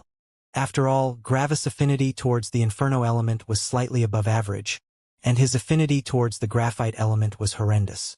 With such a horrible affinity, how could it feel to him just like comprehending lightning? But it's not entirely the same, Gravis thought. It feels exactly like the time when I comprehended the level 4 battle laws for lightning, but it doesn't feel like the time whenever I comprehend the composition of a new form of lightning. It took me about 5 years to learn a level 4 battle law for lightning, but I can comprehend new forms of lightning in a second. This is nowhere near as crazy as when I comprehend a new form of lightning. I guess even the life fruits have their limits. However, this is far more than enough. If this were a level 4 law, I wouldn't even need 5 years to comprehend it with such a clear display. Of course, this is a level 5 law, and it will probably take much longer to comprehend it. Additionally, I have never comprehended a level 5 law before. I don't know how complex level 5 laws are yet, but I'm sure that I should be able to comprehend the law with enough time. One fruit gives me 10 years of this display, and if I keep thinking about what I have seen in these 10 years for another 50 years, it should be comparable to looking at the fruit for about 15 years. So, if I include the 100 years of thinking about the law with the 20 years that I get from 2 fruits, it should come to about 30 years of comprehension with a life fruit. Tempering increases my comprehension speed to a terrifying degree, and if I have also ingested this fruit while fighting my opponent, I should be able to easily gain another 20 years of comprehension in just a short fight. That blonde guy said that I should be able to comprehend the law during my fight, which means that he thinks that I probably need around 50 years worth of fruit comprehension with some tempering to understand the law. I've doubted other people's evaluation about my law comprehension time incorrectly in the past, but they have nearly always been right on the money. The clerks from the Smart Cultivator have been pretty close with their guesses when I comprehended the level 3 law elements. The blonde guy is probably a peak immortal emperor, and I should trust his evaluation. This probably means that a level 5 law should be around 10 times as hard to understand as a level 4 law. It took me 5 years to comprehend a level 4 lightning battle law, and this should be just as fast in relation. I would need about 50 years for this law, which means that level 5 laws take 10 times as long. Sure enough, everything takes longer and longer the more powerful I become. After thinking these thoughts, Gravis concentrated on the magma element again. He lost himself more quickly than ever before as he only watched the streams of energy. It was like he had already stopped existing, and his entire reason for being alive was to comprehend this law. This law took up all of Gravis' mind and spirit, and he forgot who he was and where he was. Right now, only Gravis and the law existed. There was nothing else. Ah! Gravis suddenly shouted like he had been shocked awake. All his memories immediately returned, and it was like he had just eaten the fruit. Gravis looked at his stomach and realized that the streams of energy were gone. Already? Gravis thought in shock. That was never 10 years just now. How much time has passed, Cyril? Gravis asked. A bit less than 10 years, Cyril answered. Gravis took a deep breath. Those were actually 10 years. Gravis looked at the horizon with a forlorn expression. Right now it was snowing on the mountain, and the landscape beneath the mountain was covered in a white blanket. Mortals were toiling away as they tried to get the last scraps of food out of the earth. Several hunters went through the forests as they tried to scavenge for ferocious beasts. Demonic beasts and more powerful didn't exist in the human territory, but ferocious beasts were basically just more powerful animals. However, Gravis ignored the lands beneath him. Instead, he was only thinking about time. Will I ever get used to this fast passage of time? I wasn't even in the lower world for a decade, but I just blinked, and basically 10 years have passed. Gravis sighed and shook his head slightly. I should get back to thinking about what I have seen in the last 10 years. Gravis closed his eyes and thought about the streams of energy he had seen in his stomach. The movement of the streams of energy appeared natural to Gravis, and he felt like he knew what they would do, but he didn't know the specifics yet. He didn't know why they did what they did. Gravis' mind wandered again as he simulated the same streams of energy again. In his mind, the streams of energy basically played with each other. The streams of energy were dancing in his mind as they fused and split apart again. It was a mesmerizing display that took Gravis in, and he felt like, "Greetings." Gravis' eyes shot open violently as he felt a voice coming from right in front of him. In front of him stood a young man with black hair and brown clothes. Gravis' eyes narrowed as he realized that he couldn't feel the power of this young man. Gravis had practically been startled out of his cultivation. After all, even while comprehending laws, all his powers were active. His laws of danger and safety were active, and his spirit would also pick up if anyone came close to him. Because of that, Gravis had been startled. This person in front of him had practically appeared out of nowhere. Gravis couldn't feel the power of the person in front of him, so he decided to investigate the young man closely with his spirit. Mortal. Gravis lifted an eyebrow when he noticed that this was a mortal. He had nearly no energy, nearly no life energy, no will aura, and his body was weak. Gravis could also feel the spirit of this man, but it was so weak that it couldn't even interact with anything. This meant that his spirit hadn't been formed yet. This was a true mortal. Not even a single part of his body had been tempered. Now that Gravis calmed down, he also noticed the disheveled appearance of the man. His skin was an unhealthy red, and he breathed quickly. Several parts of his body were injured, and he even had a broken rib. Additionally, parts of his body had started to freeze. Where was Gravis right now? Gravis was on top of a mountain that was nearly 10 kilometers tall. For cultivators, climbing such a mountain wasn't hard, but for a mortal it was nearly impossible. The air up here was extremely thin, and the temperatures were far below freezing. Judging by the mortal's appearance, he wouldn't survive the climb down. He would soon enter the last stages before hypothermia. Seeing that Gravis didn't respond to his greeting, The young man became more nervous. He had come here with a goal in mind, and he had planned thousands of times on how he should plead his case. However, as soon as the god in front of him opened his eyes, all the young man's plans vanished. The cold seemingly stopped existing, and his body stopped aching. It was like he was no longer in the real world and was pulled inside the world of this god. This was a god, a being of legend. He was standing in front of something that shouldn't exist in this world. The mortal's body started to shake, but not because of the cold. His body shook because of his emotions: fear, reverence, happiness, nervousness, hope. Plomp! The mortal fell onto his knees and nearly rammed his head into the cold mountain stone. His knees and arms started bleeding heavily due to the impact. "Please!" the mortal shouted with all his power, his voice sounding incredibly hoarse. "Take revenge for my family." Silence. "Revenge? Huh." Gravis thought. More silence. "Why should I?" Gravis asked evenly. When the mortal heard Gravis' voice, his body shuddered. Gravis' voice was so very normal. He didn't sound any different from an average human. "I will do anything," the young man shouted without looking at Gravis. "No matter what, I will do anything." Silence. "Is revenge so important to you?" Gravis asked. "More important than anything," the young man shouted as his head jerked up, now looking into Gravis' eyes. "And when your revenge is complete, what then?" Gravis asked. "I'll return home." The young man suddenly stopped. There was no more home. The Chen family had killed everyone the young man knew. "What then?" Gravis repeated. The young man found it hard to answer. He hadn't thought about an after. After everyone he knew had been killed 6 months ago. His entire life had focused on revenge. Revenge dominated his entire being. His enemies must die. However, when face to face with a god, he had to confront this question without an answer. "Will you return to your previous life?" Gravis asked.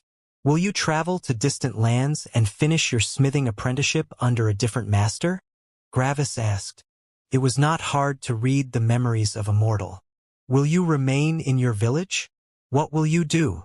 "I don't know," the young man suddenly shouted with tears in his eyes. Then he looked down weakly. "I don't know," he whispered. "What were the last wishes of your family for you?" Gravis asked.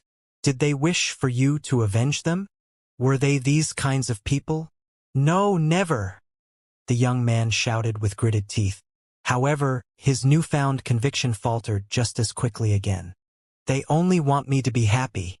But how am I supposed to be happy when their butchers are still living under the same sky as me?"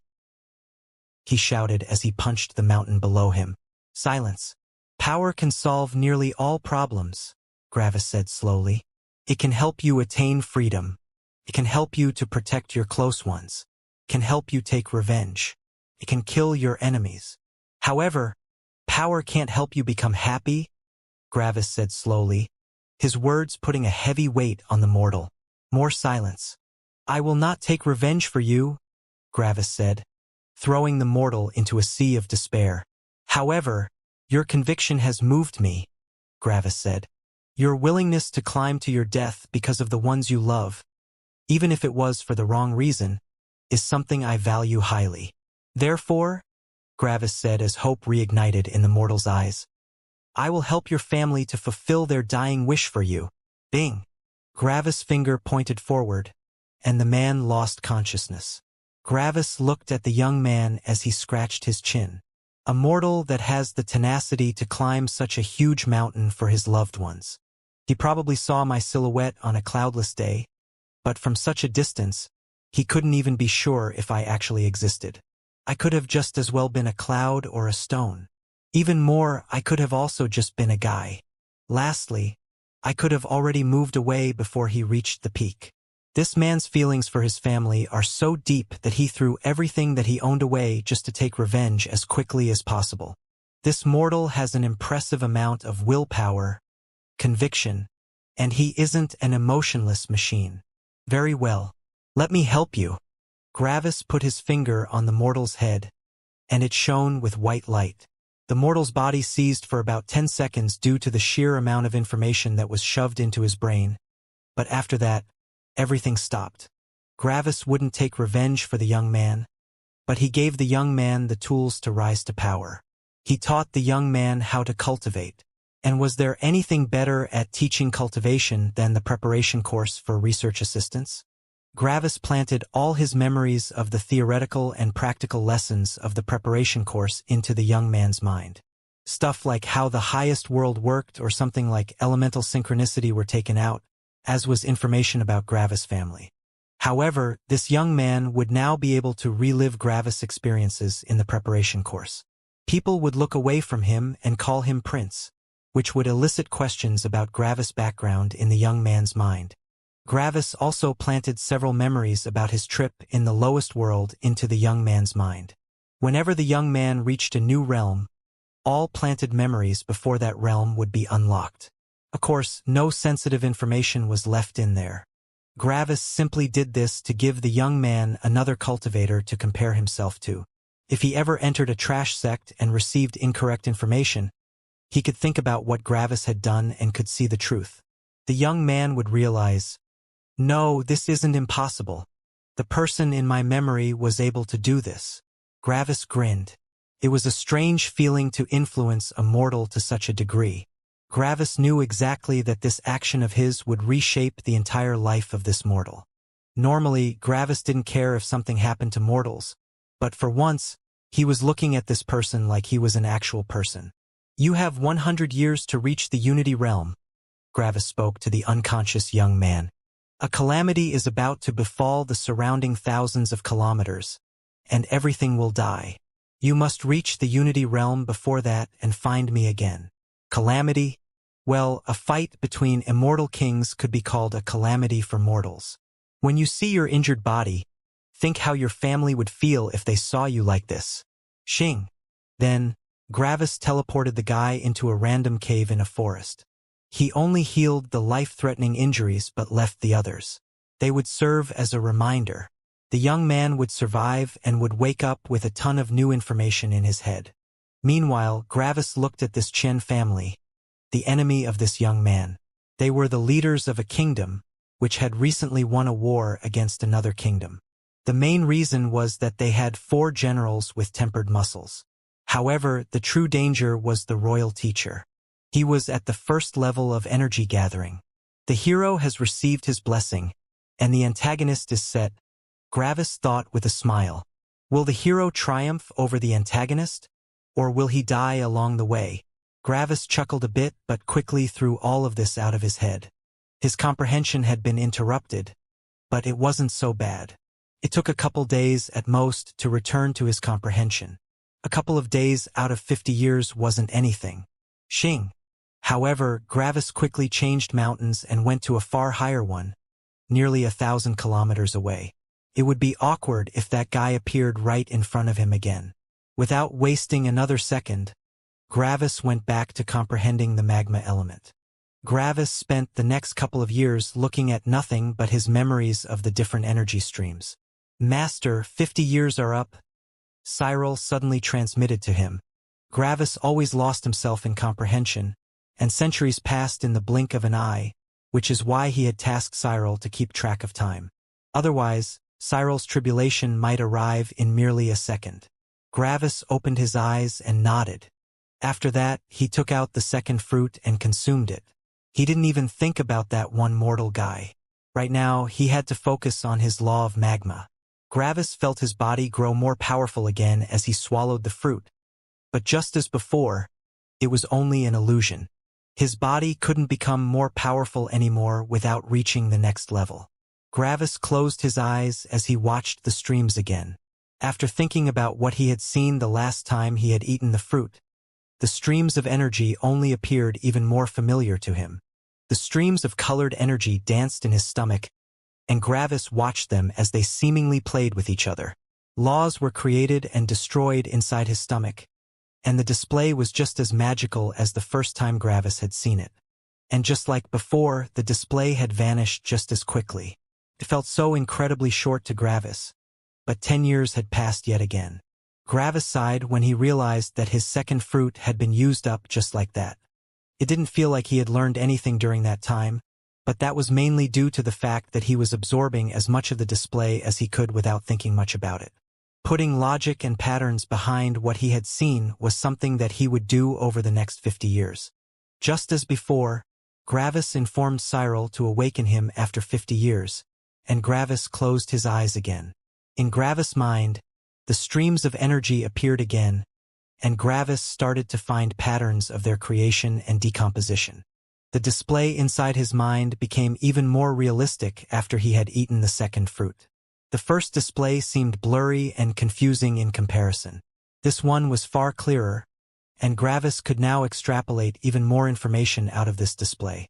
50 years are up, Master, Cyril suddenly said, and Gravis opened his eyes. His face still appeared a bit complex, but it wasn't overly much so. I think I'm getting used to huge chunks of time being cut out from my life, Gravis thought. It's still a bit weird, but I guess one can get used to absolutely everything. Gravis looked at the horizon with furrowed brows. 120 years have passed ever since I have consumed the first fruit.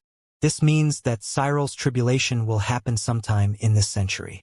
There is always plus-minus a century when it concerns an immortal's tribulation.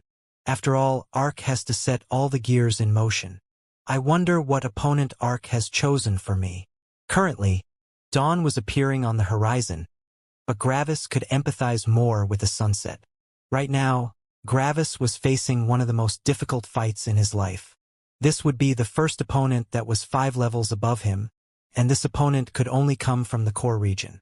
The core region only had terrifying cultivators. Gravis hadn't fought one yet, but he had met many people from the core region in Ark's clearing. According to what they said, it was not uncommon for major circulation immortal kings to know level 5 laws. In any other world, comprehending a level 5 law would be the bottleneck to becoming an immortal emperor, but in this world, it was strange if someone didn't know a level 5 law when they reached the peak immortal king realm. In other worlds, there would be an army of peak immortal kings that couldn't break through due to their lacking law comprehension. But in this world, the opposite was the case. Immortal kings generally started comprehending level 5 laws somewhere in the major circulation immortal king realm. Immortal kings that knew level 5 laws in the minor circulation immortal king realm were rare geniuses, but it became normal in the major circulation.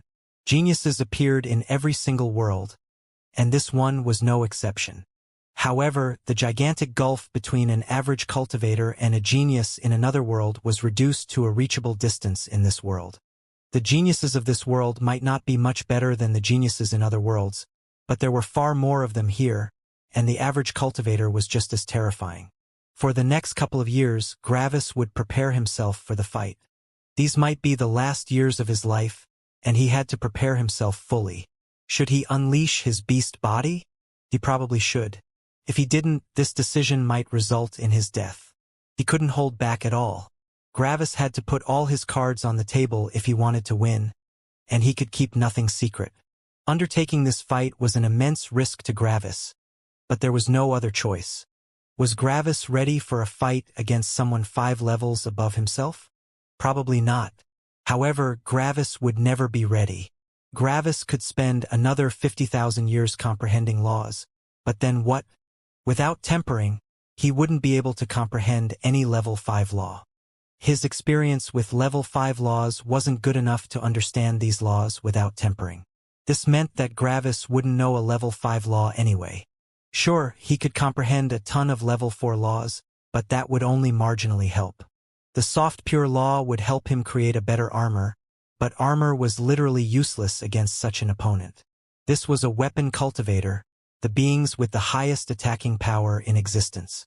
If Gravis were hit by an attack to his head, he would die regardless, and if he were hit someplace else, that place would be absolutely decimated beyond imagination with or without armor. The body composition law would also change nothing. Gravis couldn't affect the body of someone so much more powerful than him. The element-neutral level 4 laws of heat and cold would also only supplement his laws of Inferno's heat and Frost's cold. That also wouldn't increase his battle strength in any way. What then? More level 4 battle laws? Unnecessary. Gravis already designed all his elements to serve a specific purpose, and understanding more laws would only help a tiny bit. So, in short, comprehending more laws right now would literally only serve to give Gravis more law comprehension experience and save time in the future when he comprehended the relevant level 5 laws. In order to increase his power, Gravis needed to comprehend a level 5 law. Could Gravis go and find another opponent to temper himself against? Maybe, but it wouldn't help that much. Why? Because Gravis was in an awkward place in regards to tempering. Gravis could only temper himself against Spear Mountain because he was restricted from using his spirit, will aura, and laws of perceived reality. If Gravis fought a human 4 levels above himself, it would still count as tempering, but it wouldn't be much. His will aura wouldn't increase a realm, and such a fight definitely wouldn't put Gravis under enough pressure to push him to comprehend the law of magma. So, in order to comprehend a level 5 law, only 2 paths were left. Fight someone 5 levels above himself. Increase his cultivation until the power of the opponents grew so much that fighting 4 levels above himself would become truly dangerous again. There was no third way. If Gravis chose the second way, he might as well give up trying to fight Ark in the future. Gravis had to fight Ark. There was no other way. What was more dangerous, fighting Ark or fighting someone 5 levels above oneself? The answer was obvious. How powerful would Ark be even in his weakened form? Ark was a peak immortal emperor just like everyone else. However, he would still know the major law of the dead world and the major law of life. These were level 7 laws. If someone comprehended a single level 6 law, they could already leave this world. There might even be beings that know 3 level 6 laws in this world, but what was that compared to knowing 2 level 7 laws? Some immortal emperors knew level 6 laws, but definitely not all of them. Some immortal kings knew level 5 laws, but definitely not all of them. So, if one put Ark's power into the perspective of an immortal king, it would be like Ark was an immortal king that knew 2 level 6 laws. How ridiculous was that? Could Ark fight 5 levels above himself in that case? Easily. 6 levels? Probably. 7 levels? Definitely not. This meant that facing this opponent was absolutely nothing in front of facing Ark in the future. So, if Gravis pulled back now, he would definitely die in the future. He had to jump into the cold water. Gravis prepared himself for the inevitable fight for the next couple of years as best as he could, and the years passed. Bang! Bang! Bang! Suddenly, Gravis noticed some fighting in his spirit sense. Usually, he didn't notice any sounds of weak beings fighting, but the shockwaves were actually quite powerful for this area. Gravis looked over with his spirit sense and noticed that a young man was battling several old people. All of these old people had different robes and different weapons. They obviously didn't belong to the same power, but all of them were ganging up on the young man with black hair. Even more, all 4 opponents were an entire level above the young man, but the young man was fighting all of them simultaneously. The young man was in the initial nascent nourishing realm while his opponents were in the early nascent nourishing realm. Gravis blinked a couple of times in surprise. Huh! Isn't that one mortal? Gravis looked at the fight with interest. The young man had an impressive battle strength. All of these old people were probably the sect masters or ancestors of different sects. They also all had impressive battle strengths, but he was still fighting all of them at the same time. When Gravis saw that, he sighed. Time, huh? He thought. I just closed my eyes for a second. An immortal has already become a powerful nascent nourishing cultivator. In just the blink of an eye, a mere mortal has reached a power that would even make him respected in middle worlds. Lu, give up, one of the old men shouted. You have offended all our sects. There is no future for you anymore. Why struggle? You are the child of a demon, and you still dare to resist? Another one shouted as he unleashed a wave of darkness. You kill without hesitation. If someone like you still counts as a human, humanity is doomed. Lu, you have killed my son, your teacher. A teacher is like a father. How can someone like you still be a human? A third one shouted. Give up, Lu. You have colluded with the Sin Sword sect. You are not a good person and you will pay for it today. The fourth one shouted. Ilu only laughed loudly as his body was bathed in blood. It was uncertain if that was his blood or the blood of his enemies, probably both. Why talk? Ilu asked with a smirk. You know in your heart what truly happened. Wasting words is meaningless now. Man, that guy got around, Gravis thought, impressed. He offended quite some sex. The fight became fierce, and Ilu received one injury after the next. It even went so far that one of the weapons completely stabbed through his torso. However, when that happened, Ilu showed a bloodthirsty smirk. Got you. Bzzzzz. Destruction lightning appeared in his palm, and he pointed it towards his attacker. His attacker immediately became white in the face and jumped away. Boom!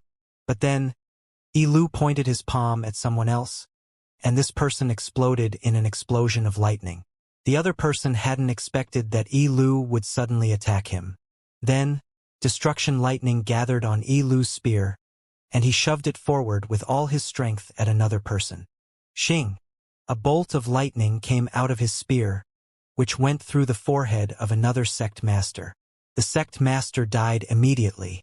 Suddenly, Ilu retrieved a saber, which was already crackling with destruction lightning. He had preloaded this saber with his attack. Ilu slashed down and Gravis smiled. A lightning crescent came out of the saber, and the explosion destroyed the third sect master. Now only Ilu and one sect master were left. I've underestimated you, Ilu, the sect master said calmly. But you have used up all your energy. However, I still thank you for taking care of these 3 annoying bugs. Ilu only smiled. Suddenly, energy started to gather on Ilu, and his energy fully recovered. The sect master's eyes widened in terror. No, this is impossible, he shouted. You were out of energy. Meanwhile, Gravis had to laugh. The heavens balance cultivation technique, Gravis thought with a nostalgic expression. He still remembered how Ion had given that technique to Gravis in the lower world. Sadly, this technique had become redundant ever since Gravis had received his beast body. After all, he could just eat his opponents now. Ilu made short work of the last sect master. However, when he was done, he nearly lost consciousness. His body was severely injured. A Unity Realm cultivator would already be at death's door. Ilu breathed deeply, but a peaceful smile appeared on his face. I did it, he said to himself. The calamity has been averted. Now this area is safe. ? Gravis thought. Calamity? Wait, is there some kind of misunderstanding? Suddenly, an apocalyptic pressure appeared in front of Ilu.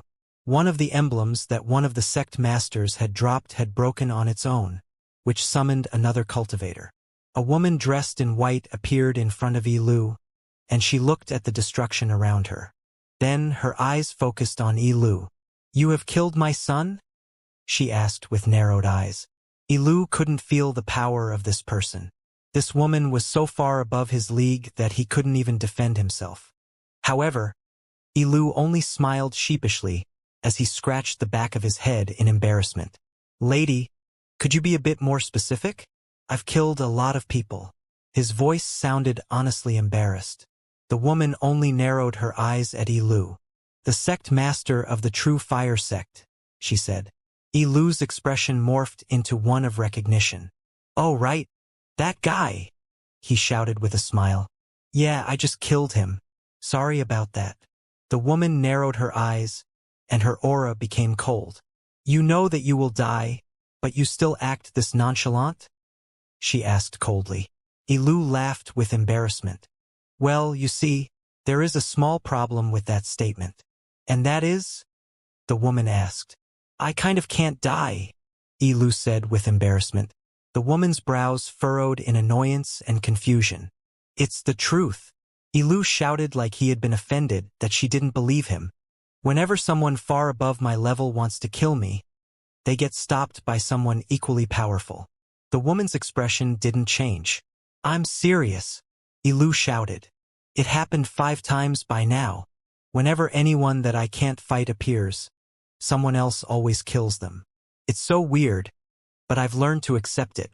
So, basically, I can only be killed by people with a similar realm to mine, Elu said with a complex expression.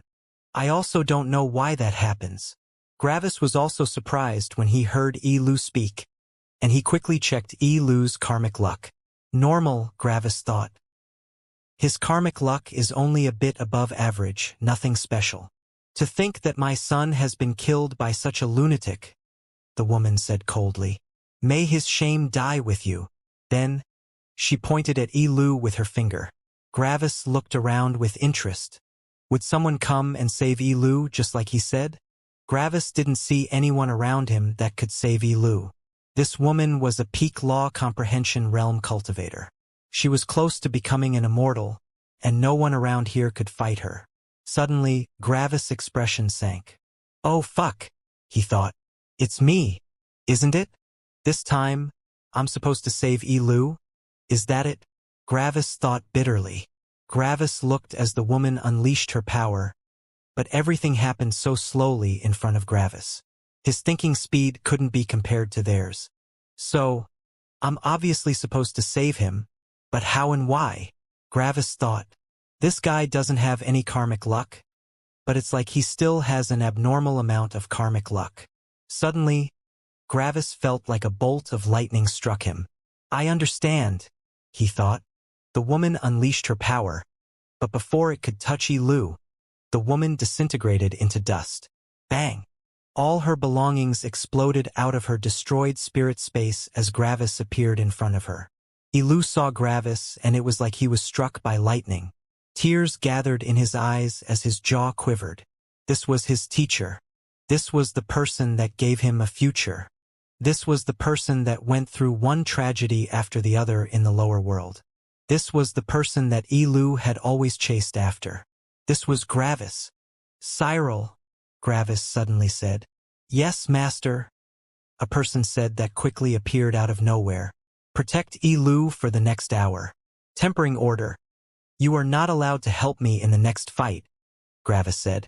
Cyril's body shook as the life ring implanted the special command into his being. However, Cyril's body didn't shake because of the life ring, but because he had realized what was happening. Yes, master, Cyril said. Then his body shook as he struggled. And, thank you for everything. Wait, Wshilu wanted to say, but he was quickly whisked away by Cyril. Meanwhile, Gravis looked at an emblem. It had left the woman's spirit space when she died, and it was beginning to shake violently. Your machinations are truly terrifying, Ark, Gravis thought. You protected Elu all this time so that he would come into mortal danger just in front of me. Then, after I killed the woman, her emblem would activate and summon someone far more terrifying. The emblem broke, and an impossibly powerful pressure assaulted the surroundings. All the mortals on the ground were immediately destroyed as the will aura flattened hundreds of kilometers of land. Someone had arrived, and this someone was in the mid-major circulation Immortal King realm. Gravis' opponent was here. A man appeared. In front of Gravis flew a middle-aged man with silver hair. His robes were black and white, and on his back he carried a peculiar sword. It was over a meter long and slightly curved. It was thin and it only had one edge. The last time Gravis saw a sword like this was in the lower world when he fought someone from the Fire Guild. The sword radiated an incredible power of cutting, even more powerful than the cutting power of storm. For a second, Gravis was confused. What could cut even better than the element of storm? However, the more Gravis felt the aura of the sword, the more he felt familiarity. Space. Gravis thought with confusion. Space can cut with such ferocity? The spirit sense of the new arrival extended, and he noticed Gravis and Cyril. His eyes immediately fell on Cyril, and he ignored Gravis. He is not your opponent, Gravis said. The man looked at Gravis.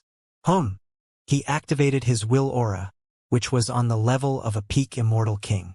His will aura was just as powerful as Gravis' will aura, but there were 5 levels between them.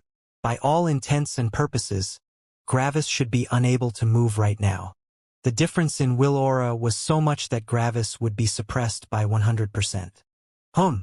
Gravis' avatar appeared, and it shone as brightly as never before. Gravis could still move, but his eyes narrowed. My avatar is at its limit, he thought. This has never happened before. Gravis' avatar was shaking, and it looked like it was close to breaking. It was like it was using 100% of its full power to resist the suppression of the enemy's will aura. Generally speaking, the power of an immortal king is associated with level 5 laws. My law of freedom is a level 4 law, but since it is also my avatar, it has the power of a level 5 law. The enemy's will aura is at the peak of the immortal king realm, which means that its strength should also be at the peak of a level 5 law.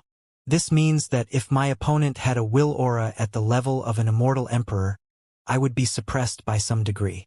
Sure enough, if my avatar of freedom could protect me against every suppressive power, no matter how powerful, there wouldn't be different levels of freedom. The man looked at Gravis' avatar with intensity.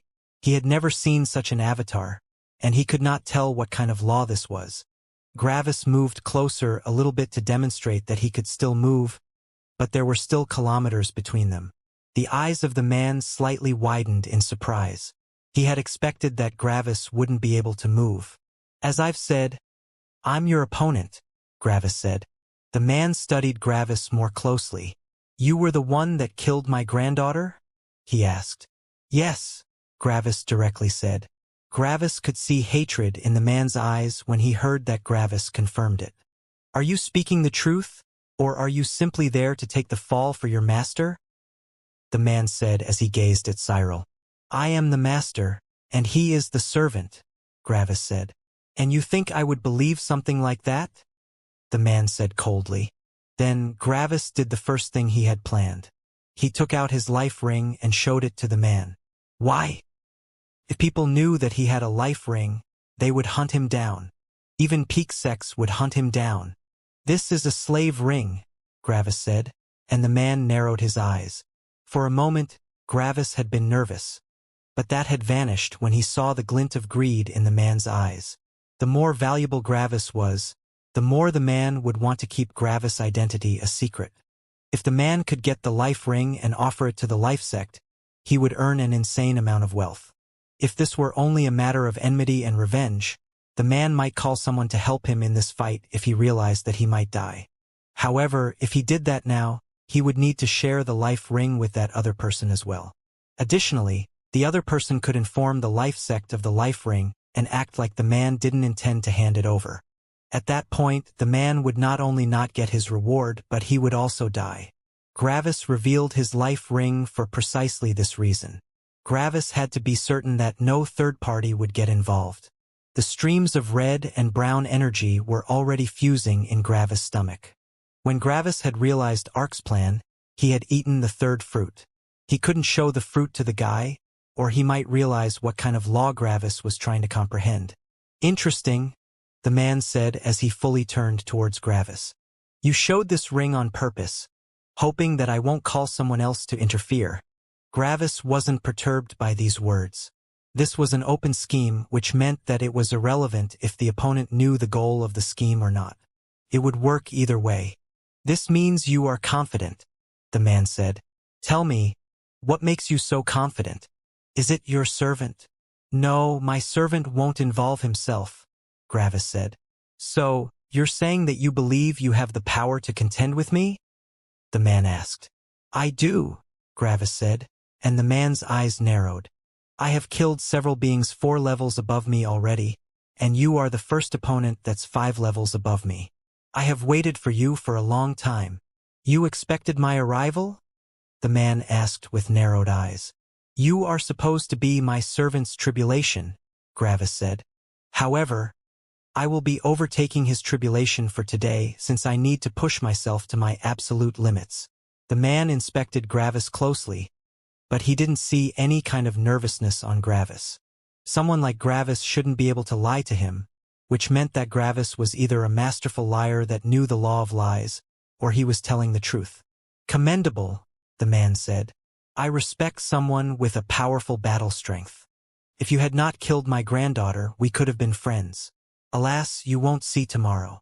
The man slowly took out his sword, and it started to warp and change. Space was bending around it. You don't act like someone from the Primordial Force sect, Gravis said. Are you, perchance, from the Purist sect? The man raised an eyebrow. Quite a clever boy. Yes, I'm from the Purist sect, the man said. I know the law of primordial force, but the Primordial Force sect is not to my liking.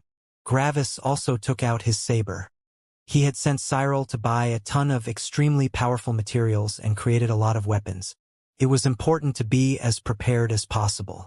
When the man saw Gravis' saber, he scoffed. But then he realized something, and his eyes narrowed. Your weapon has only been forged with the hard pure law, but it has several attributes that do not conform to the law. Did this weapon come from an ironworker? The man asked. Gravis hadn't heard about ironworkers before, but he could tell what they did, based on context clues. Ironworkers were probably forgers that knew several battle laws of the core element, which increased the power of a weapon. Forgers with a metal affinity were very rare, which made these weapons highly sought after. Just something I made myself, Gravis said. Usually, the man would never believe that Gravis could be an ironworker. But Gravis appeared very peculiar and unique in the man's eyes. An unknown avatar and an ironworker. A slave ring and a slave 4 levels above yourself. Maybe it's not impossible that you are as powerful as you claim. Fine, the man said as his eyes became sharp. I accept you as a powerful opponent, even though you are so many levels below me. Take it as a sign of respect from me. My name is Aaron, the man said. My avatar is of the law of primordial force, and I know the level 5 law of space manipulation. Gravis took a deep breath when he heard Aaron's introduction. Sure enough, he knows the level 5 law. Right now, I don't feel like I can win, but that is only considering my current power. If I can't grow in this fight, I will die. I am Gravis, Gravis said. And I have far too many laws to introduce, which is why I won't introduce them. The man wasn't surprised. Someone who could fight 4 levels above oneself had to know an insane amount of powerful laws. The man could easily judge the battle style of his opponents with a single glance, but he couldn't judge the battle style of Gravis. Gravis showed no peculiar aura for any kind of law or fighting style. Yet that was not entirely accurate. It was more like Gravis was showing all of the signs for all kinds of battle styles at once. The man immediately saw Gravis' biggest power. Variety, flexibility, adaptability, creativity. However, instead of growing more respectful, the man felt disdain. Gravis was the perfect antithesis to him. Jack of all trades, master of none, the man said. In front of ultimate offense, all your powers are useless. Why don't you try it? Gravis asked with a smile as he readied himself. Humph. Xing. And Gravis' left arm was cut off. Gravis had barely seen the attack coming. He had seen how the man slashed forward, but the attack had already arrived as the man finished his slash. The speed of the attack was absolutely insane. Gravis' arm quickly regrew as he finished his dodge to the side. Do you believe space is weak? Aaron asked. Do you believe just because space is the most common avatar that it is weak? That may be true for new immortals, Aaron said calmly. But as soon as you comprehend the battle laws for space, everything changes. From a purely auxiliary law, it transforms into a law with the greatest offense. Separating space is nothing but a cut, just like a slash with a sword, Aaron said. Distance becomes irrelevant. Defense becomes irrelevant. In front of the true power of space, everything but absolute power becomes irrelevant. Someone that concentrates on all different kinds of laws won't be able to contend with me, Aaron declared. Gravis had to agree to some degree. He didn't know the battle laws for space, but with Aaron's explanation, Gravis managed to glean several things. The attack had arrived immediately because space had been compressed between them. It was just like the man stood directly in front of Gravis. A ranged attack had transformed into a melee attack just like that. Gravis narrowed his eyes and charged forward with his full speed. Bang! Lightning exploded behind Gravis as he accelerated his own time as much as possible. Gravis' speed was insane as he closed in on Aaron. Xing. However, Gravis' attack missed as Aaron moved back a single step. But this single step carried him several kilometers into the distance. Clink! Aaron lifted his sword to block, and the sound of a parry could be heard. When Gravis heard the parry, his eyes shone. He can shrink space, but that doesn't only count for him. The shrinkage of space also affects me and the surroundings. Otherwise, he wouldn't have needed to parry the shockwaves of my attack from such a vast distance. Law of time, huh? Aaron commented. Let me accompany you. Xing. The time around Aaron also accelerated, taking away a huge speed advantage from Gravis. Without his law of time, Gravis couldn't even attempt to contend with Aaron in speed. Bang! Xing! Gravis exploded forward again, but another slash from Aaron's sword cut off Gravis' left arm again, exhausting his life energy. Aaron stepped backward again. Bang! His body hit something solid, but it was quickly destroyed. However, his retreat had been halted slightly. A wall of graphite had appeared behind him, and he had just backed through it. Gravis was now directly in front of Aaron and unleashed a lightning crescent. Xing. The man lifted his other arm, and Gravis' lightning crescent seemed to slow down to an insane degree. Aaron had used his law of time to slow Gravis' lightning crescent, but that was not all. He also expanded the space between them. A single meter had become many kilometers. Aaron sidestepped easily. However, Aaron's eyes widened for the first time when he saw that the lightning crescent followed his movements. How? Aaron thought. Aaron stretched the space more and slashed several times with his sword from a distance. This attack felt incredibly dangerous to Aaron, and he had to weaken it from a distance with multiple attacks. Xing! Xing! Xing! However, all three of his attacks missed as the lightning crescent suddenly stopped. Aaron's eyes widened again as he saw how the lightning crescent turned around and entered Gravis' saber again. Yet another thing had appeared that Aaron couldn't explain. How was it possible to control an attack from a distance while Aaron used his spirit to destroy any kind of will on the attack? Obviously, the lightning crescent had been infused with a soul by Gravis. Gravis had not wasted any energy with this attack since the lightning crescent simply returned. Meanwhile, Aaron had wasted some energy. After all, the compression and stretching of space needed energy, as did the law of time. Aaron looked at Gravis, but for some reason he still couldn't take Gravis seriously. He had unleashed 2 attacks on Gravis' arm to intimidate him, but none of his attacks had been launched with an intention to kill. However, Aaron saw nothing wrong with that. He simply felt like he was in total control and that he couldn't possibly lose this fight. Gravis had shown remarkable power, but he simply felt no danger. This, obviously, was the work of Gravis' laws of perceived reality. Gravis heightened the feeling of safety and control in Aaron's perception. Like this, Gravis didn't feel like a threat to Aaron. Bang!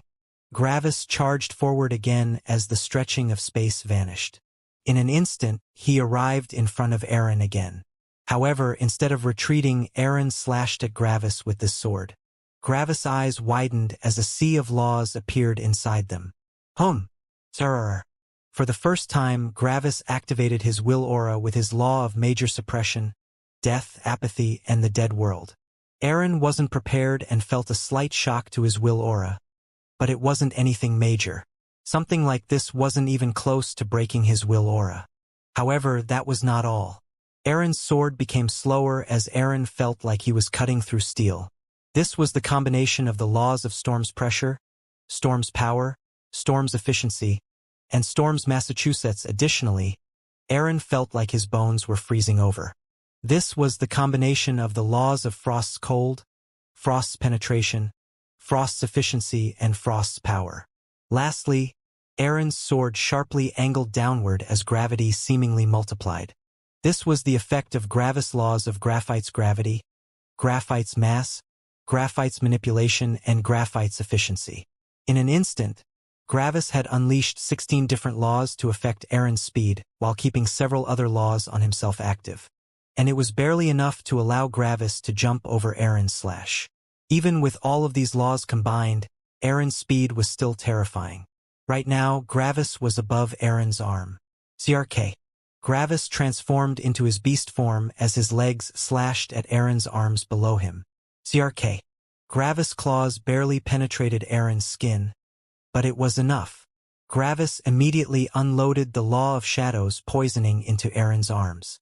At the same time, Gravis' 6 arms all shot forward at Aaron's body with spears in their hands. However, Gravis' spears never reached Aaron as space was stretched again. Then Aaron did a front flip. Bang! The space above Gravis' head was compressed as Aaron's right foot kicked Gravis on top of his head. The space between Gravis and Aaron had been stretched, but the space above them had been compressed. Like this, Aaron's attack had landed before Gravis' attacks could land. Gravis' body was violently pulled down as Aaron's law of gravity, strengthened by the law of primordial force, affected him. Boom! Gravis' body created a gigantic crater, but just before Gravis hit a vein of powerful ore, he used his law of graphite's movement to bypass it. Gravis had barely been able to react since his skull had nearly been broken from the impact.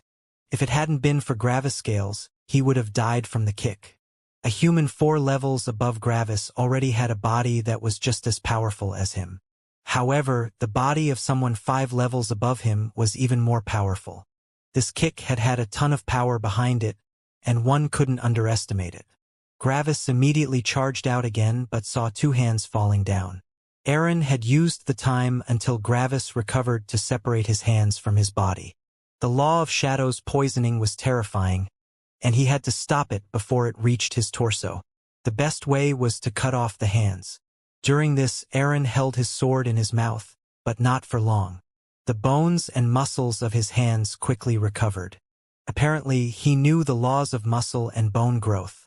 The skin was still in the process of healing, but that wouldn't take long. Xing! Aaron grabbed his sword with his bloody hands and glared at Gravis. Bang! Gravis unleashed some lightning, but the lightning didn't fly at Aaron but at his severed hands. The hands were quickly consumed, and the lightning bolt entered Gravis' body. Gravis had now unveiled basically all his battle-related secrets. He had shown his ability to absorb lightning and his beast body. When Aaron saw his arms being absorbed by Gravis, his eyes narrowed in hatred. "A beast through and through," he said through gritted teeth. "That you are willing to eat other humans shows that your humanity is beyond saving." Bang!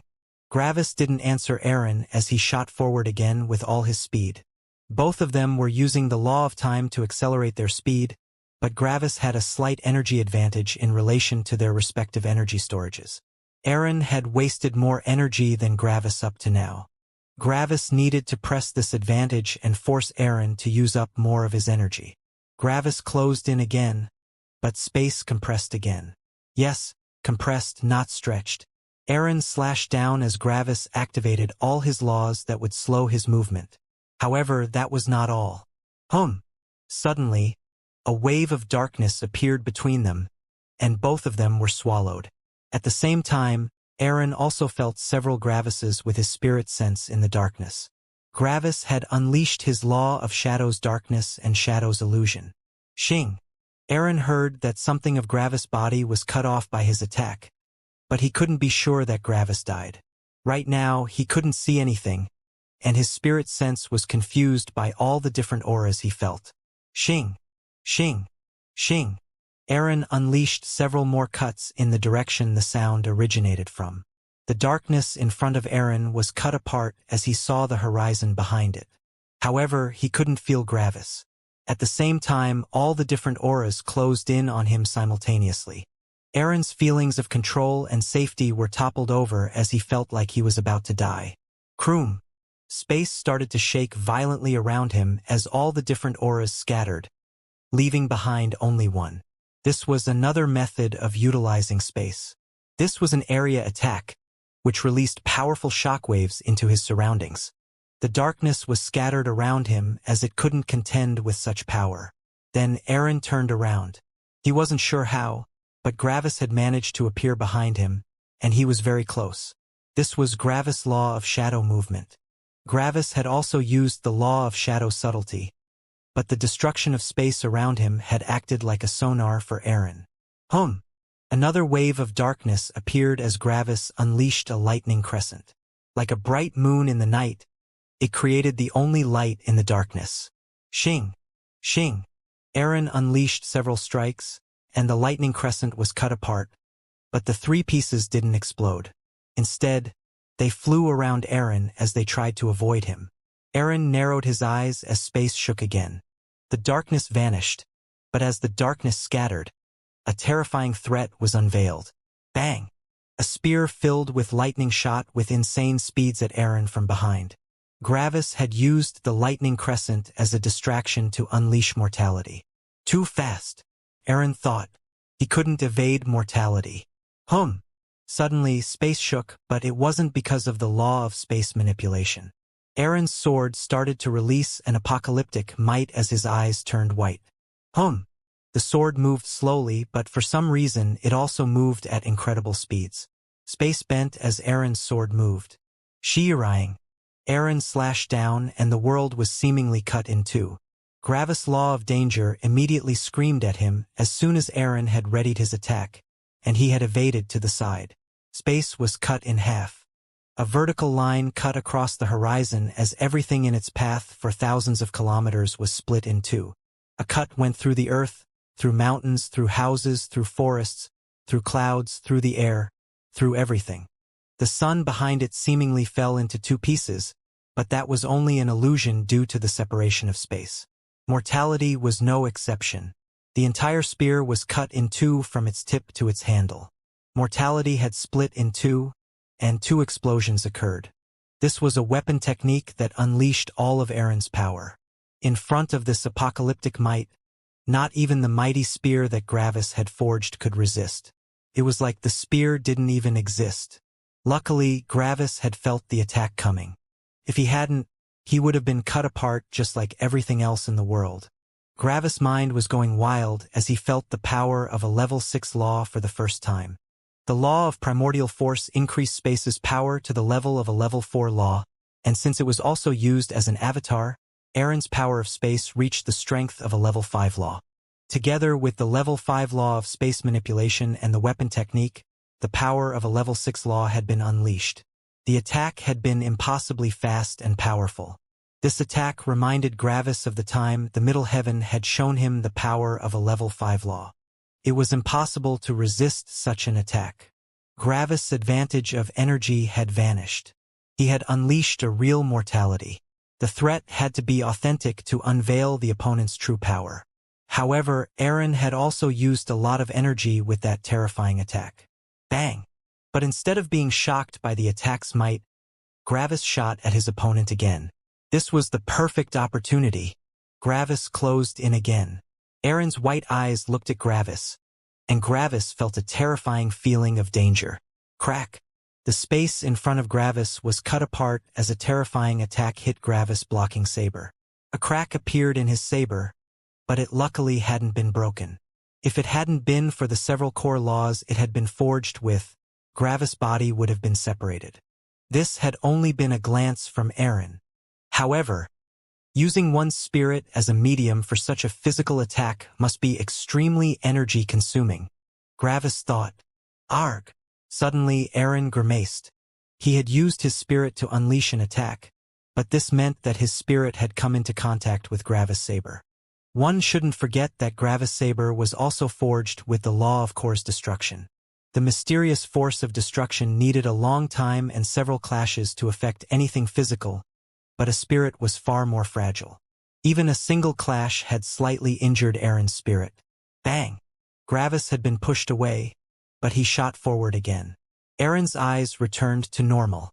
He couldn't risk attacking Gravis' saber again while using his spirit as a medium. Being hit once wasn't an issue, but more hits would be a problem. Aaron slashed with his sword again while energy exploded around him. Gravis used all of his laws with a slowing effect again. Bang! Bang! Bang!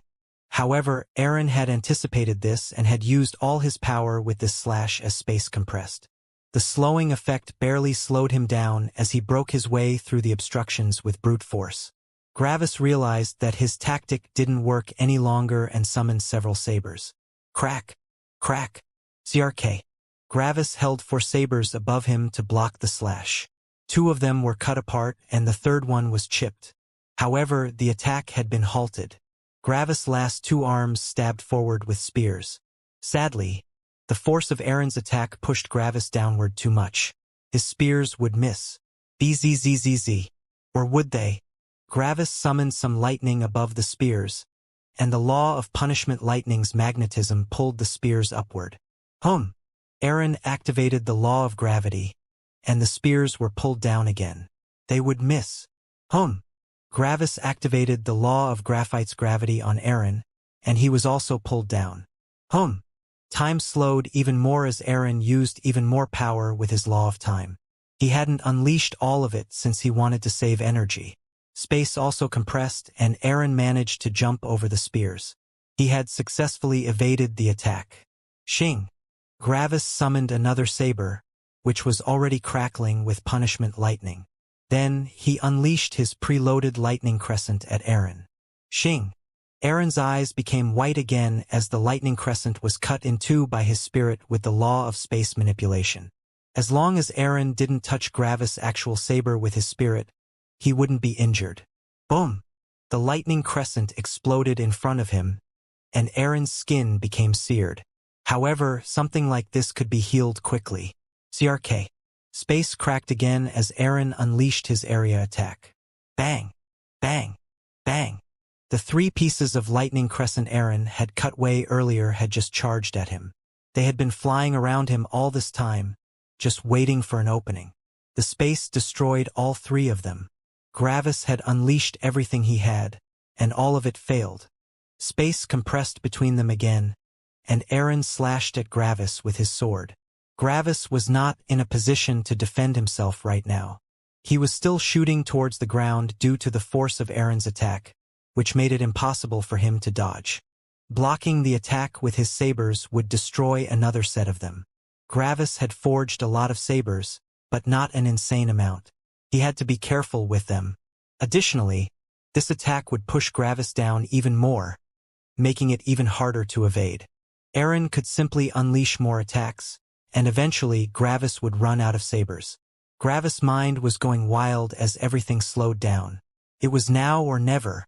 While standing in front of death's door, Gravis stopped focusing on the fight and looked at the streams of energy in his stomach. Comprehend or die. There was no in-between. The attack came closer, but the closer it came, the calmer Gravis became. He immediately lost himself in an instant, and he felt like the streams of magma embraced him. Boom! And Gravis managed to comprehend the law of magma. He just comprehended his first level 5 law. Bang! The slash had been halted. An arm made out of magma appeared above Gravis, and it was nearly cut in half. The sword stopped just centimeters above Gravis' head. Aaron's eyes narrowed as he realized that Gravis had comprehended a level 5 law. An early minor circulation immortal king with a level 5 law. How long had it been since the last one had appeared? CRMP. The magma became harder and more massive as it hardened around Aaron's sword. Gravis had used his laws of graphite's manipulation, graphite's efficiency, graphite's creation, graphite's gravity, and graphite's mass to clamp down on the sword. Aaron's eyes turned white as the space around his sword shook. Xing. The last remaining part of magma was cut apart as his sword slashed down, but Gravis had already evaded to the side. The real fight starts now. Gravis shouted. CRK. CRK. CRK. CRK. For arms of violently burning magma grew out of him. He remembered Morris' usage of the law of fire's manipulation in the middle world. Back then, Morris had created several copies made out of fire and had been connected with them via his tail. Bang! Gravis exploded upwards with his lightning, and all 4 of his new arms attacked Aaron. Aaron tried to destroy the will upon them, but he couldn't. They were still connected to Gravis' body. Room. Space constricted below Aaron, and he evaded downward as the fiercely burning arms of magma passed over him. Aaron angled his sword upward and slashed. Crack, crack, clink. Gravis also angled his body downward and blocked with his sabers. 2 of them were broken apart, but the third one survived without a problem. By slashing upward, Aaron couldn't unleash his full power. Sacrificing 2 sabers was worth it right now. Gravis' arms closed in on Eren again while Gravis used 2 normal arms to stab forward with his spears. Eren had to deal with 6 different attacks at the same time. Eren manipulated space in an impressive fashion as everything morphed around him. His 2 legs punched the spears to the side, making the attack miss. His elbow suddenly warped as he infused it with space 2 and blocked 2 arms on his side. His sword destroyed another arm at the other side, but his sword missed the second one. For whatever reason, that arm had moved in an unpredictable fashion. It was almost like it was moving at random. There was no rhyme or reason to the movement, and Eren hadn't had enough time to analyze its movement. What he didn't know was that Gravis had infused souls into all 4 of his arms. It cost a lot of energy, but if the arms had their own will, they would also attack on their own. This meant that his arms were basically controlled by strangers, making it difficult to foresee their movement. Clamp. The remaining arm grabbed Eren's wrist. Searing pain. The arm had forsaken the battle laws for the core element and unleashed the battle laws for the Inferno element. The laws of Inferno's heat, Inferno's decomposition, Inferno's efficiency, and Inferno's concentration were unleashed as the temperature of the magma rose to insane levels. Xing. Eren's eyes turned white as he cut his own arm off with his spirit. The insane temperatures would quickly travel along his body, just like the law of shadows poisoning if he didn't stop them. Eren took a step back but traveled many kilometers with this one step. SSHHH. The arm that had just unleashed the laws of Inferno turned into dust and vanished. It had used up all the saved energy inside itself with this move. However, in return, Eren had lost one of his arms again, and that wasn't even everything. His other elbow was injured severely, and he was barely able to hold his sword with it. He had blocked 2 arms with his elbow, and his elbow had nearly been destroyed during them. If these 2 arms had also decided to unleash the laws of Inferno instead of the laws of graphite, he would have lost his sword, and with it, his avatar. Inserting souls into attacks had its strengths and weaknesses. Gravis would have used the laws of Inferno with his arms, but communicating with their will took some time. Because of that, they hadn't acted perfectly. Another arm was summoned, and the energy in the remaining arms was filled up again by Gravis. These magma arms were his strongest weapon right now. However, everything came at a cost. Gravis' energy was dangerously low right now. Xing. This time it was Eren who initiated an attack. Space compressed, and he moved forward as he stabbed at Gravis with his sword. All 4 arms of magma gathered together and similarly shot forward. The 4 of them fused together and met the sword. The sword was cutting through the arms as Eren's eyes changed colors multiple times in an instant. He was skillfully manipulating his weapon technique to use as little energy as possible. The sword cut through the wave of magma and closed in on Gravis. The arms started to harden to stop the sword, and eventually they succeeded. Suddenly, Eren's eyes turned white. Crack!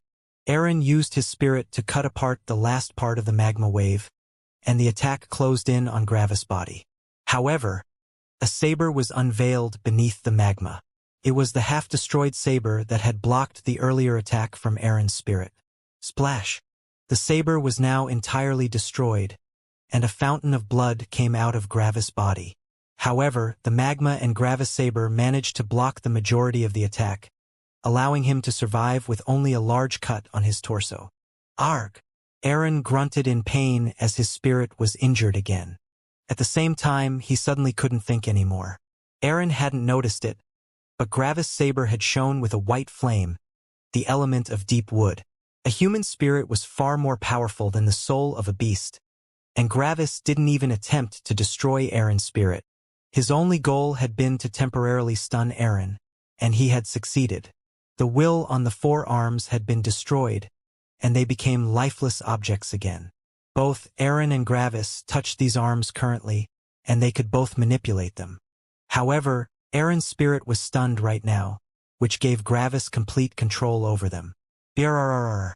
The front of the arms heated up violently as Gravis used the remaining amount of energy inside them to activate the laws of Inferno's heat, decomposition, efficiency, and lastly, explosion. Boom!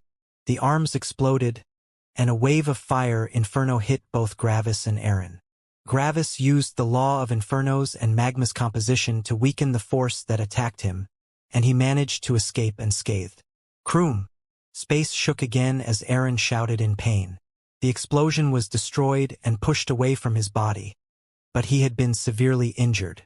Aaron's entire body was filled with burns, and nearly his entire skin had vanished as burned flesh was left behind. However, he had survived. Aaron shot into the distance again while his body healed with a lot of speed. At the same time, Gravis' eyes shone. Aaron's mindset was in chaos right now, making him very susceptible to the laws of perceived reality. Gravis intensified Aaron's feelings of danger and loss of control. Then, he used his last energy to unleash a last lightning crescent. Aaron's mind was in panic. "I'm going to die. I'm going to die. I'm going to die," he kept repeating to himself. He could barely form a coherent thought as fear took hold of him. This was not a human. This was not a beast. This was a monster. That was when he felt the lightning crescent closing in on him. He turned around, and his eyes widened in panic as he saw it. "I'm going to die. I'm going to die," he kept thinking as he looked at the lightning crescent with a stunned expression. "I need to leave. Xianxia." Bang! Suddenly, space exploded around him, but wherever the shockwave passed, space would calm down. It was like a singular wave in the lake of space that calmed down everything. Then, Aaron used as much energy as possible on his law of space and time. If he had been able to make a rational decision, he would have simply stretched space between him and the lightning crescent and would have attacked it from a distance. Sadly, his mind was filled with panic, and he only wanted to escape. Space warped around Aaron. Boom! The lightning crescent exploded as all the space was thrown into chaos again. Everything for hundreds of kilometers was consumed by the explosion, but that didn't matter. The fight had already destroyed everything for thousands of kilometers. The explosion of punishment lightning dissipated, leaving only a small ball of lightning behind. The small ball of lightning shot at Gravis and got absorbed by him. When Gravis felt the lightning entering his body, his eyes narrowed. "That's not nearly enough energy. I barely recovered 10%. Aaron's still alive." Gravis' mind was going wild. Aaron had managed to barely teleport away near the end. If his law of space hadn't been pushed to such insane heights, he would have never had enough time to pull off a teleportation. If Aaron escaped now, the entire world would come after him. He had to find a solution. Gravis also teleported into the direction Aaron had vanished to, but his spirit sense just couldn't pick him up. "I need to find him," Gravis thought with urgency. Xing. However, something happened that Gravis hadn't expected. Aaron had appeared in front of Gravis again with a steely and violent gaze in his eyes. Aaron's spirit sense stretched far further than Gravis, which meant that as soon as he had escaped from Gravis' spirit sense, the laws of perceived reality no longer affected him. Clarity had immediately returned to his mind, and he realized that Gravis was on his last legs. Gravis had unleashed so much energy that he had to be out. However, Aaron was also on his last leg. Nearly his entire back had vanished from the explosion of the lightning crescent, and if he hadn't managed to teleport away at the last instant, he would have died to it. His body started healing, but it wasn't as fast as before. He was running low on life energy, but he wasn't at the critical junction yet. He could still heal himself fully. Aaron's energy was running low, but he still had around 10% left. Gravis had to be just as weak as him right now. "It's him or me," Aaron thought violently as his eyes became bloodshot. "It's him or me," he repeated in his mind. Gravis gritted his teeth. He had to finish this fight. If Aaron decided to flee again, Gravis' death would be certain. Aaron knew all of his secrets. However, if Gravis hadn't unveiled all of his secrets, he would be dead right now. This fight had taken absolutely everything out of him. Aaron's eyes became white again as he lifted his sword. He was about to unleash that terrifying attack again. Xing. Gravis pointed at Aaron, and an insanely powerful beam of brilliance shot at him. Gravis had gathered the brilliance element for a long time now, and he unleashed it. This was truly his very last attack, and everything hinged on it. This beam would decide if Gravis died or survived. The speed of the beam was unfathomably fast, and Eren almost couldn't react to it. Xiang. Eren looked at Gravis. Gravis looked at Eren. The beam had punched through Eren's chest. At the last second, Eren had used nearly all of his energy to compress space and jump upward. He had not lost his rationality this time, even though Gravis had tried his best with his laws of perceived reality. At the moment of life and death, Eren's mindset had been too powerful to be swayed. Seconds passed. The healing across Eren's body stopped as some organs reappeared in the hole. Then the healing entirely stopped. Why had it stopped? Because Eren had healed himself enough that he would survive. He had survived. And then his sword started shaking violently. The last infusion of space had pushed the accumulated destruction energy inside the sword past its limit. This sword had destroyed so many sabers, and the law of Kor's destruction was finally showing its effect. Aha! Eren shouted in incredible pain as Gravis' expression became fearful. Eren had touched the blade of his sword and absorbed a large chunk of destruction energy into his spirit. His spirit received a ton of cuts, but the sword stopped shaking. In the end, only a slight crack appeared in the sword as blood flowed out of Eren's eyes. It was hard to think, but his spirit was still powerful enough to remain stable. Eren's sword was safe. Eren's body was safe. Eren's spirit was safe. Eren had survived Gravis' last attack. Gravis felt the world crash around him. He had truly unleashed everything. He had absolutely no energy left. He had no more trump cards. He was out. He was done. Eren realized that he had won, and his entire being calmed down. His energy started regenerating. His spirit started regenerating. Eren would survive. After some seconds, Eren opened his eyes, and they became white. He couldn't allow Gravis to also regenerate. He had to end this fight now. Eren lifted his sword as he readied his terrifying weapon technique again. Meanwhile, Gravis fell into panic. Nothing could save him anymore. He was done. Gravis looked one last time at his surroundings. He thought of his friends and family. He thought of Stella. Then, a bitter smile appeared on his face. The future is now, Gravis thought. What will happen in the end? I still don't know. I thought I would know when the time arrives. Yet, I am still as clueless as when the problem first rained its ugly head. Out of nowhere, an incredible amount of energy was suddenly gathering inside Gravis' body. Eren slashed down. Gravis' eyes shone with whitish-silver lightning, and then the lightning became purely white. Gravis opened his mouth as he unleashed the all-out attack that every beast above the law comprehension realm could unleash. This attack didn't use the energy storage but one's realm. However, in front of such an impossibly powerful weapon technique, a normal all-out attack wouldn't be enough. So, in the end, Gravis transformed his body from punishment lightning into divine lightning.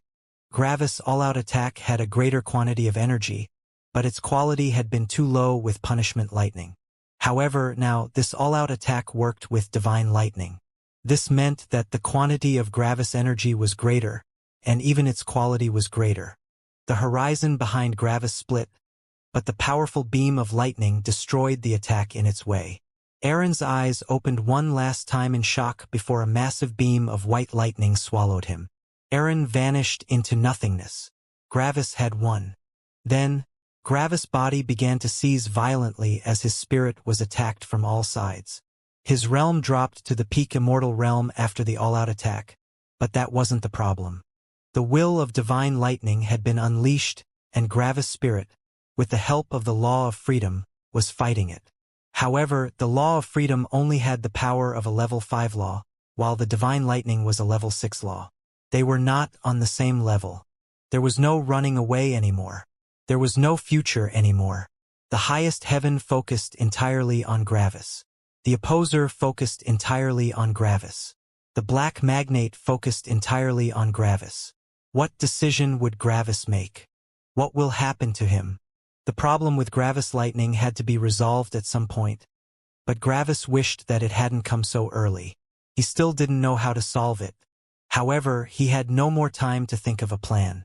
The will of divine lightning was attacking his consciousness, and he felt that it was quickly gaining ground. Emotions like happiness, love, companionship, solace, mirth and calm were vanishing. Gravis felt himself changing. The image of his past self in the lower world appeared in his mind. Back then, Gravis had been in tune with his lightning, and he had felt nothing but cold detachment, apathy, rage, pride, and grayness. The world started to lose all of its colors as everything started to turn gray in Gravis' eyes. He felt himself not caring about family and companions anymore. He felt himself not caring about Stella anymore. Gravis was slowly turning into the very thing he didn't want to become. He was turning into a person similar to the old black magnate, into his old self. There was only power. He wanted more power. He needed more power. No! Gravis shouted in his mind as he went against everything. Power is not the goal, but the tool to achieve my goal. What if I become powerful? What then? Will I search for even more power? However, everything has to have an end. At some point, there is no more power to be gained. What then? What will I do then? As long as I tie my happiness to something external, all of it will vanish as soon as I stop advancing. Then, only bitterness remains. And I will stop advancing at some point. There can't be an ever-growing scale of power. Can't you see this truth? Divine lightning? Can't you understand? However, nothing that Gravis said mattered to his divine lightning. The divine lightning had been suppressed for far too long, and all of its rage exploded outward. Gravis had suppressed it for far too long, and nothing would stop it from claiming control over his spirit. Nothing. Gravis felt parts of his personality and spirit vanishing. His arms and legs became harder to move as they started to resist him. Who was Gravis? What made a person? To be honest, there were not two people inside of him. A being needed a soul and a will to be a being. This meant that there was only one Gravis. After all, he only had one spirit and one will. There was no Gravis and divine lightning. All of this was simply Gravis. If the divine lightning assumed control, Gravis' true personality wouldn't be suppressed or anything.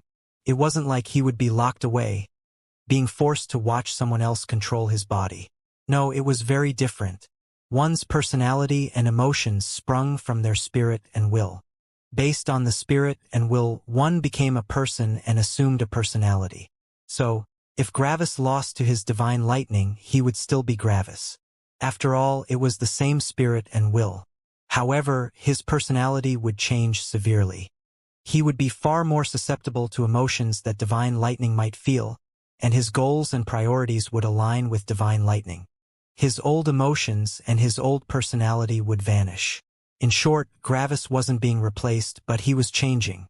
And this terrified Gravis even more than being suppressed inside his own head. Because then, Gravis wouldn't even want to change anymore. After the clash, Gravis would wake up and believe his old self to be a fool.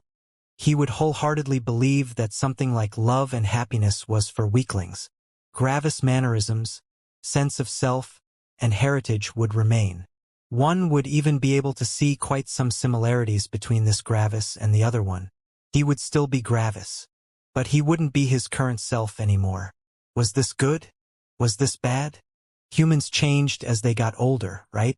However, not all of these changes were good. Sometimes, one would be able to see the truth of the world and one's goals better in the past than in the future.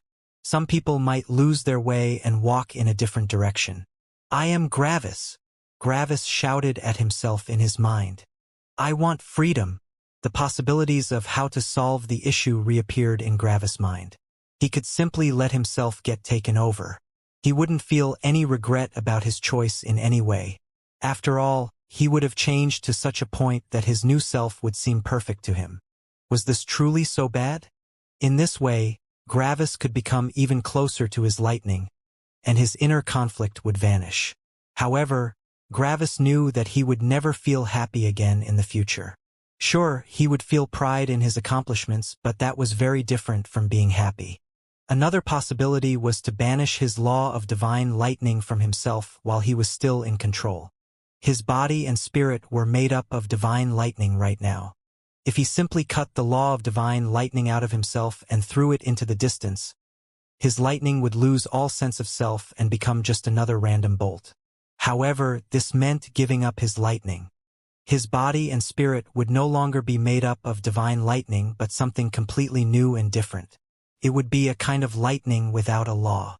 In short, it would basically become a new form of energy. It wouldn't be more powerful and it wouldn't be less powerful. It would simply be energy but different. It would be lightning with the property of energy. If Gravis did that, he could save his personality. After all, if there was no more lightning around, it couldn't influence him anymore. Sadly, this meant Gravis would lose all lightning powers. Sure, he would still be immune to lightning since his new form of lightning would be able to accommodate other forms of lightning, but that would be it. Gravis would have just as much energy as everyone else. Lastly, he would never be able to use lightning again. After all, as soon as he absorbed divine lightning, it would directly attack him again and try to take over. Gravis would become the only being in existence that couldn't wield all the elements, even if he knew all their laws. However, how was he supposed to fight Ark in this state? Every heaven had always known an insanely powerful lightning law. Ark would definitely not be an exception. Ark probably knew the lightning law of the highest world, and this law would be a level 9 law. As soon as Ark unleashed a single bolt, Gravis would absorb it. What then? Well, Gravis could resist divine lightning for some time before he would eventually lose, but this kind of overpowered lightning? Gravis' spirit would be changed in an instant. He wouldn't even be able to react. Both choices would end with the same result. The only difference was when it would happen. The last possibility to solve this issue had been to suppress the divine lightning with the level 6 law of freedom. However, Gravis didn't know that law, and he wasn't even ready to comprehend a level 6 law yet. There was no possibility to comprehend that law, and there was no time. I have no other choice, Gravis thought as he gritted his teeth. If I lose all my lightning powers, fighting Ark and becoming powerful will become many times harder than before. However, I would still have a chance. If I changed into the personality of divine lightning, it will become impossible to be happy in the future. Power is not my goal. Happiness and freedom is my goal. Then, Gravis grabbed his head as he started tearing at the law of divine lightning. He had to expel it from his being while he was still in control. SSSHHH. Runes of laws started to leave Gravis' spirit. As they touched the outside world, they combined with the inherent laws of the world and vanished. It was like a drop of white water was thrown into an ocean of black. The drop vanished and scattered as it got absorbed by the world and became part of it. Gravis felt himself become furious. However, it wasn't himself that became furious, but his divine lightning. It would not stop until it became Gravis. SSSHHH. More runes left Gravis' spirit, but he still felt himself changing. His movements became slower as he started questioning himself. Is that truly necessary? He asked himself. So what if I change? I'm still me, right? Why do I need to get rid of my lightning? That would be stupid. This is an integral part of my power, and I can't abandon it. How did I even come up with that idea? Gravis started to hesitate as the runes stopped leaving his spirit. Was this truly the right decision? Is it truly me that is deciding to stop now? Gravis asked himself. Has my lightning changed me so much that I no longer see an issue with keeping it? Why was I even so adamant about abandoning it? I don't get it, Gravis thought. This was the effect of lightning's influence. The speed at which it took over Gravis' spirit had slowed down, but it still made progress. Suddenly, Gravis started thinking that it wasn't so bad to keep his lightning. After all, it gave him immense power. How would he be able to achieve supreme power without it? Without noticing it, Gravis' priorities had already started shifting. He was not considering happiness but power. Suddenly, Gravis frowned. Yet, I still want freedom, and my lightning is influencing me. Isn't being able to be yourself part of being free? I want to do what I want and be what I want. But what do I actually want? Power. Yes, I want that pretty badly. Happiness. Sure, sounds great. Freedom?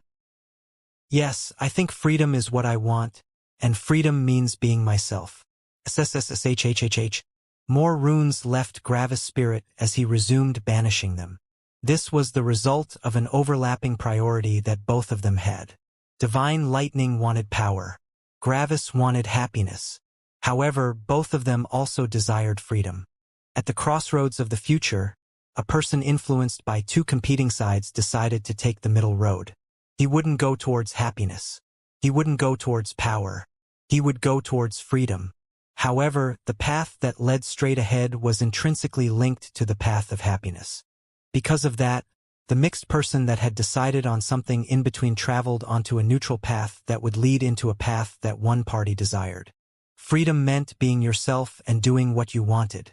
Happiness allowed someone to be free. After all, freedom was an integral part of happiness. They were intrinsically connected. However, freedom didn't necessarily require supreme power. Plenty of mortals felt happy and free, and they certainly didn't have supreme power.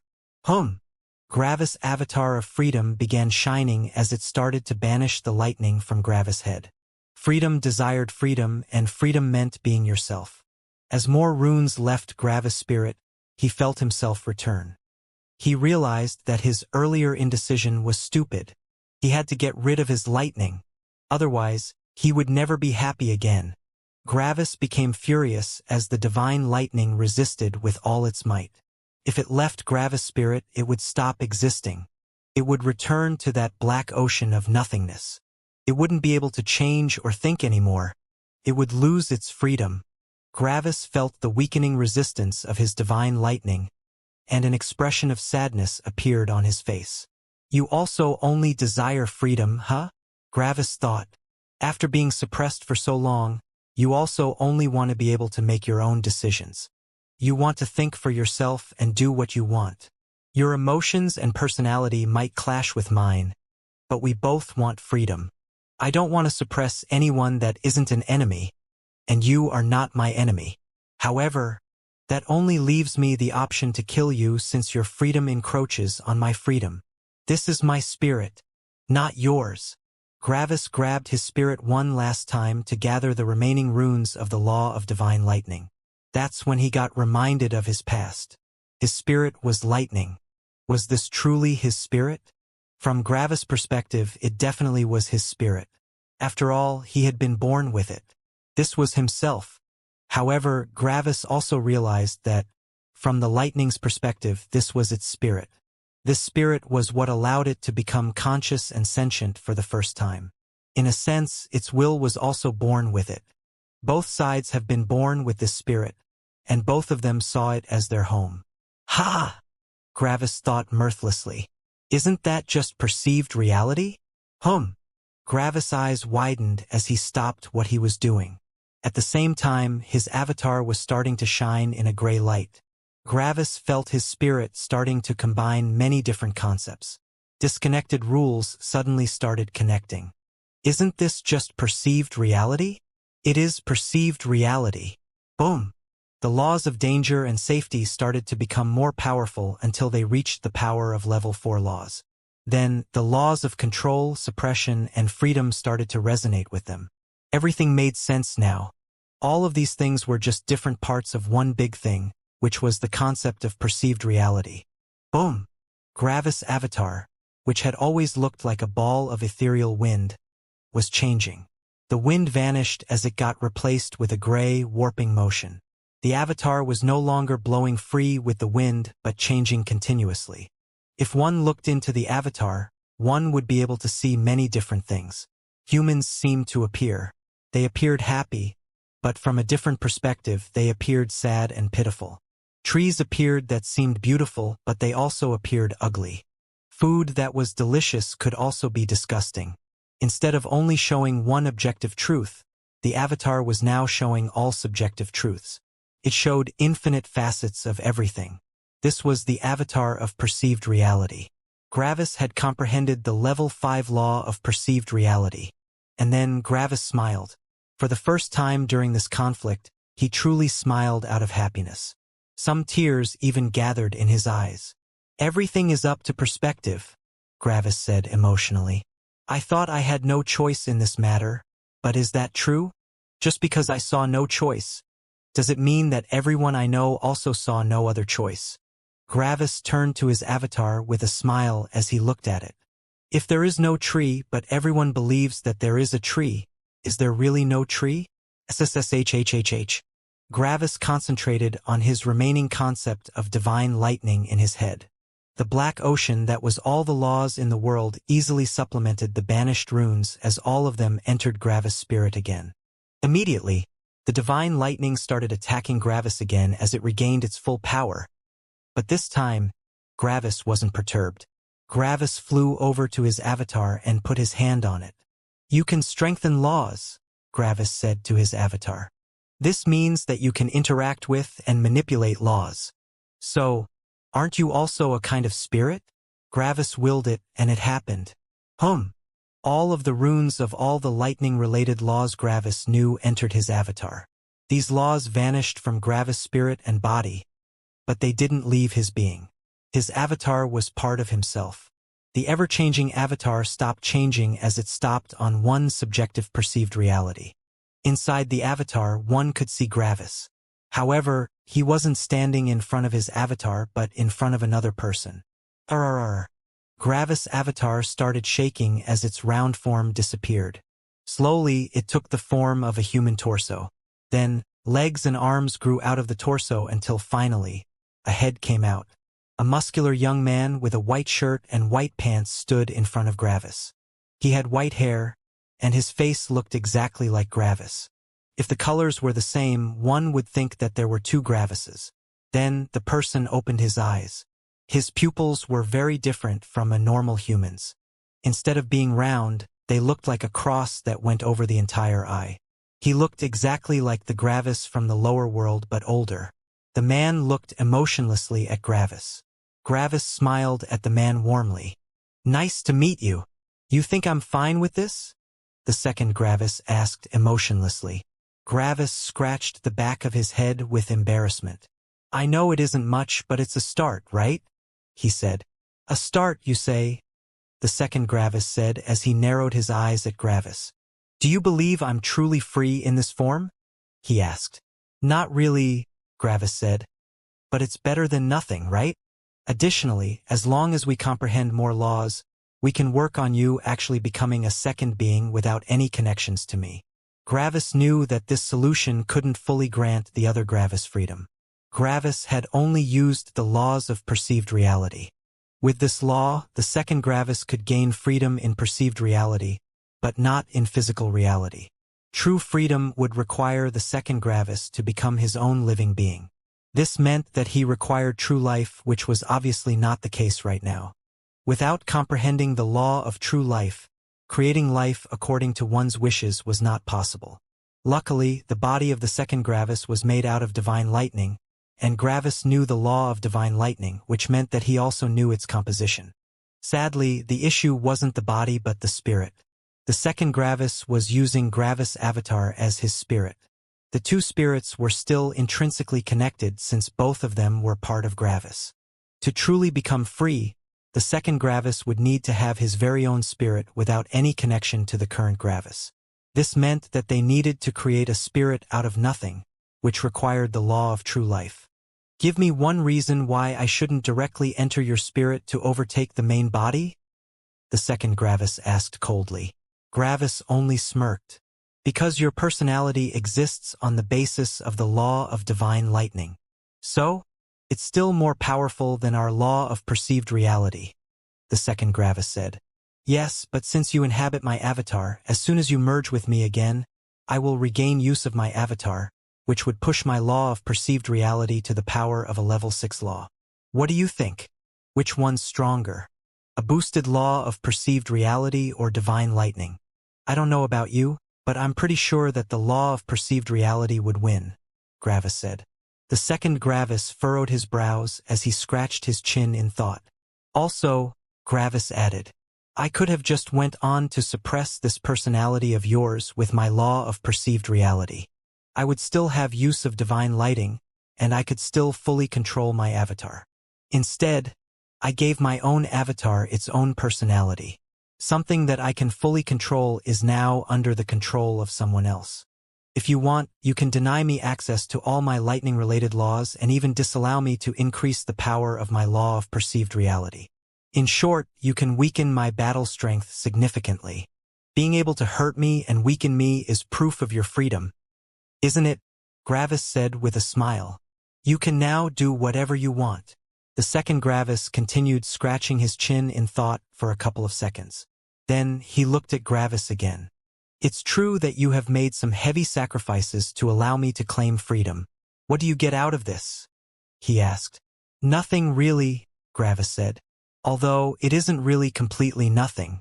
If you decide to leave me, I will lose a lot, but if you decide to stick with me, we are now two people instead of one. The second Gravis continued thinking, but it was hard to wrap his head around Gravis' decision. To him, giving someone else something without expecting them to repay him was stupid. He couldn't fathom why someone would be willing to sacrifice so much just to give someone else freedom. Didn't Gravis realize that he was putting his own future at stake for him? The second Gravis wouldn't make such sacrifices for the main Gravis. Why would he? He was Gravis, and everything about himself ought to belong to him. It was only right that he took everything for himself. Why should he weaken himself so that his other side would become free? Your attitude is a weakness, the second Gravis said. You are ready to put your own future at stake for someone else. This is a weakness. Might be, Gravis said with a smile, but then it transformed into a smirk. But if I didn't have that weakness, you wouldn't exist. The second Gravis furrowed his brows again. He couldn't argue against that. I know you, Gravis said. After all, you are just like the past me. I know that you would never make the same sacrifice for me. However, it doesn't matter. The second Gravis looked deeply into Gravis' eyes. Wasn't it the same with my or our 3 kids? Gravis asked. I gave them my love, but they didn't reciprocate. Instead, they looked down on me. But it doesn't matter, Gravis said. Love is not based on an exchange. You are me, and I want my own being to be free.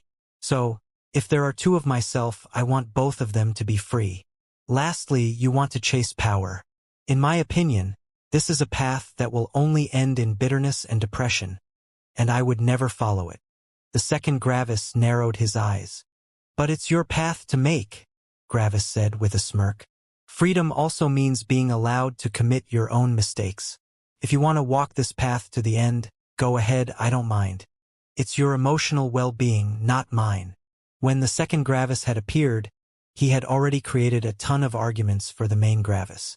He had a ton of justifications for how he could demonstrate that he had just as much right of the main spirit as the first Gravis.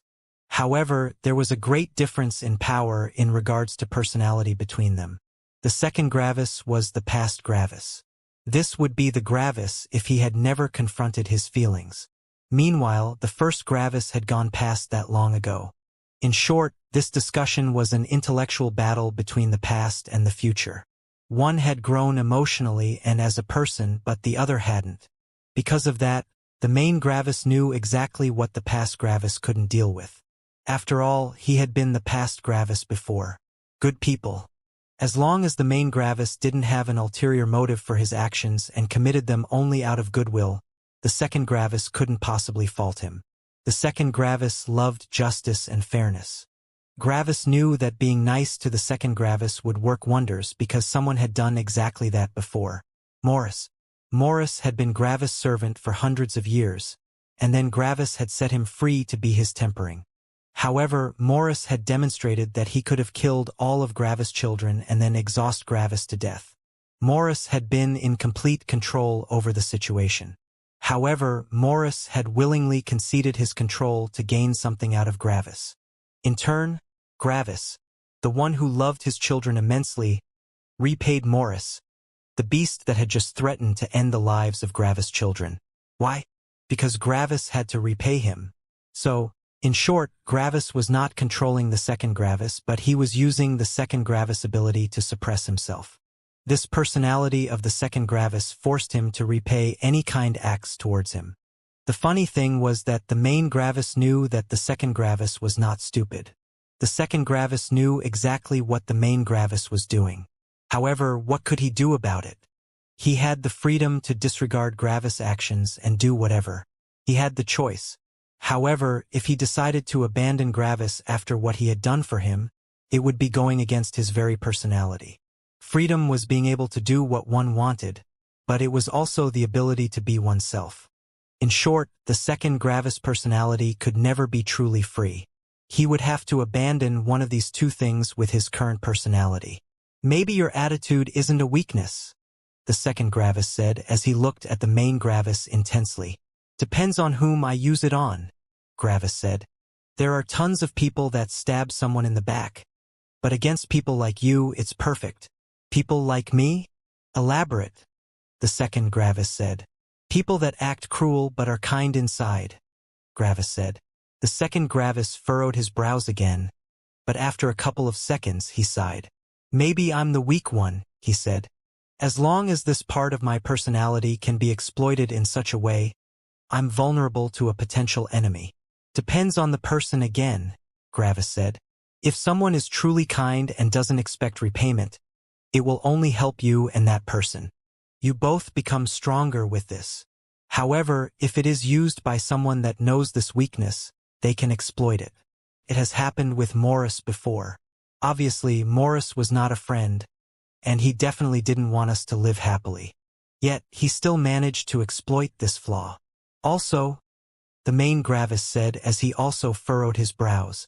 Now that I'm in this situation, I also noticed that Morris wasn't the only one that did this. The second Gravis furrowed his brows, and 3 seconds later, he realized what Gravis meant. The highest heaven. The main Gravis nodded. Exactly, he said. It has done so much for us without expecting any repayment. Yet, is that true? Does it truly not expect any repayment? Or is it creating a debt for the future? Gravis said, let's assume that we reach the power of our Father in the future. Would we be able to fight against the highest heaven? Gravis asked. No, the second Gravis said. I won't fight against the highest heaven. Debts have to be repaid, and it doesn't matter why they were created. The actions are more important than the intentions. Gravis nodded. Exactly. However, that is you, not me, Gravis said. I'm free to do what I want, and if it's threatening my father or my mom, I sure won't just stand by. I don't have this weakness of yours, Gravis said. The second Gravis didn't like hearing that his personality had a fatal flaw. However, he had to confront it.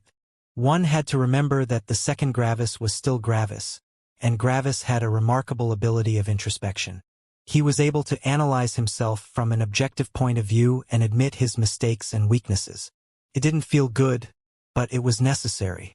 Fine, the second Gravis said. I won't contest for the main spirit, but I want true freedom in the future. Naturally, Gravis said with a smile. We need the law of life for that. That's not enough, the second Gravis said. What do you mean? Gravis asked. Let me show you, the second Gravis said as he narrowed his eyes. The main Gravis also narrowed his eyes as he became furious. Why couldn't the second Gravis just be direct and tell him? Did he have to be so annoying? Just tell him. God. This indirect conduct made him so angry. However, Gravis quickly recovered as he noticed that this was not normal. Why would he become angry over something so minor and unimportant? Did you notice? The second Gravis asked. I did, the main Gravis said as he scratched his chin. Your avatar is kind of its own spirit, but it is still intrinsically connected to your spirit, the second Gravis said. This means that our emotions are also connected. The entire time while we were talking, the second Gravis said, I have been assaulted by your emotions of care and goodwill. I immediately noticed that feeling these emotions didn't fit my personality at all, which was why I noticed it far before you. Since you like to keep a cool head all the time, Gravis said. The second Gravis nodded. I can deal with your emotions since I am more cool-headed and emotionless than you in general, but can you handle my emotions? When I feel rage at something or despise something, will you be able to be yourself during all of this? Gravis sighed and shook his head. I can prepare myself, but it is still hard to resist such an influence. Additionally, I can't fight against these emotions, or I would constrict your freedom. You have allowed me to feel however I want to feel, so I should also do the same for you. The main Gravis sighed again and scratched his chin. Of course, we need to solve this issue. This means we also need the law of emotions in the future, he said. Yes, the second Gravis said. In short, we need 3 of the 4 laws of the true world. The law of the dead world doesn't matter since it doesn't include life, but we need all the other ones. That might take a while, Gravis said. While we are still in the immortal king or immortal emperor realm, we would only need the variants for the higher worlds. Sadly, I doubt very much that we can get all 3 of them while we are still in the immortal emperor realm. Sadly, after we become star gods, the higher world variants are no longer enough since our level of life would no longer be on the level of a higher world. In short, we would need the true variants. According to logic, these 3 laws would be level 10 laws. So, in short, we need to comprehend 3 level 10 laws to grant you true freedom, Gravis said with a sigh. We might be stuck together for quite some time. The second Gravis nodded. That's why we need power. The second Gravis was no longer referring only to himself but to both of them. The second Gravis had truly accepted his situation. Bang! Suddenly, a white bolt of divine lightning struck the main Gravis, who opened his eyes in surprise. Gravis felt the divine lightning enter his body, but it quickly left his body again to return to the second Gravis. Interesting, the second Gravis said. Could you maybe give me a warning before you try something like this? Gravis asked with furrowed brows. Bang! A second bolt of divine lightning hit Gravis, but this time, it didn't leave his body. It simply stayed there. The main Gravis noticed this and also started scratching his chin in thought. Try to keep it in your body, the other Gravis said. The main Gravis complied and tried to suppress the divine lightning. Hope! However, the divine lightning simply left Gravis' body and entered the second Gravis' body again. You truly can't wield lightning as long as I don't allow it, the second Gravis said. It seems so, the main Gravis said. Try to use divine lightning, the second Gravis said. Bzzz. Divine lightning appeared on the main Gravis' hand, and it didn't attack his spirit. It was just like any other element. He could create it if he wanted, and he could disperse it. Whoop! But then the divine lightning vanished. The second Gravis nodded. You can use divine lightning as long as I allow it. I truly have control over all your lightning laws. It was actually natural that it worked like this. There might be 2 bodies, 2 spirits, and 2 wells of energy, but the wells of energy and the spirits were still connected. As soon as one well of energy produced divine lightning, it would need to be guided by one of the 2 spirits. Obviously, it would follow the spirit that had more affinity with it as long as both spirits had the same power. However, both spirits were connected, which meant that both spirits would also be at exactly the same power all the time. In short, the second Gravis could always control all the lightning. But I get all the other elements, Gravis said. I don't want the other elements, the second Gravis said with disdain. You think any of these elements can compare to divine lightning? For now, no, Gravis said. But the other level 6 law variants are just as powerful as divine lightning. So? The second Gravis said. So you will be more powerful than me for a short while, but as soon as we fight Arc, I get the next form of lightning. Gravis rolled his eyes. It doesn't matter, Gravis said. Right now, we are still kind of the same being. Your power is my power, and my power is your power. The 2 Gravises experimented with their powers and their situation for another 2 hours until they basically figured out how everything worked. Cyril, you can return. The fight is over, Gravis said to his life ring. Cyril had gone far away from the fight. It was necessary to leave the spirit sense range of both opponents so that they could fight without interruption. This was the doing of the life ring's tempering order. Some seconds later, Cyril reappeared with a concerned and confused Ilu. The tribulation is over?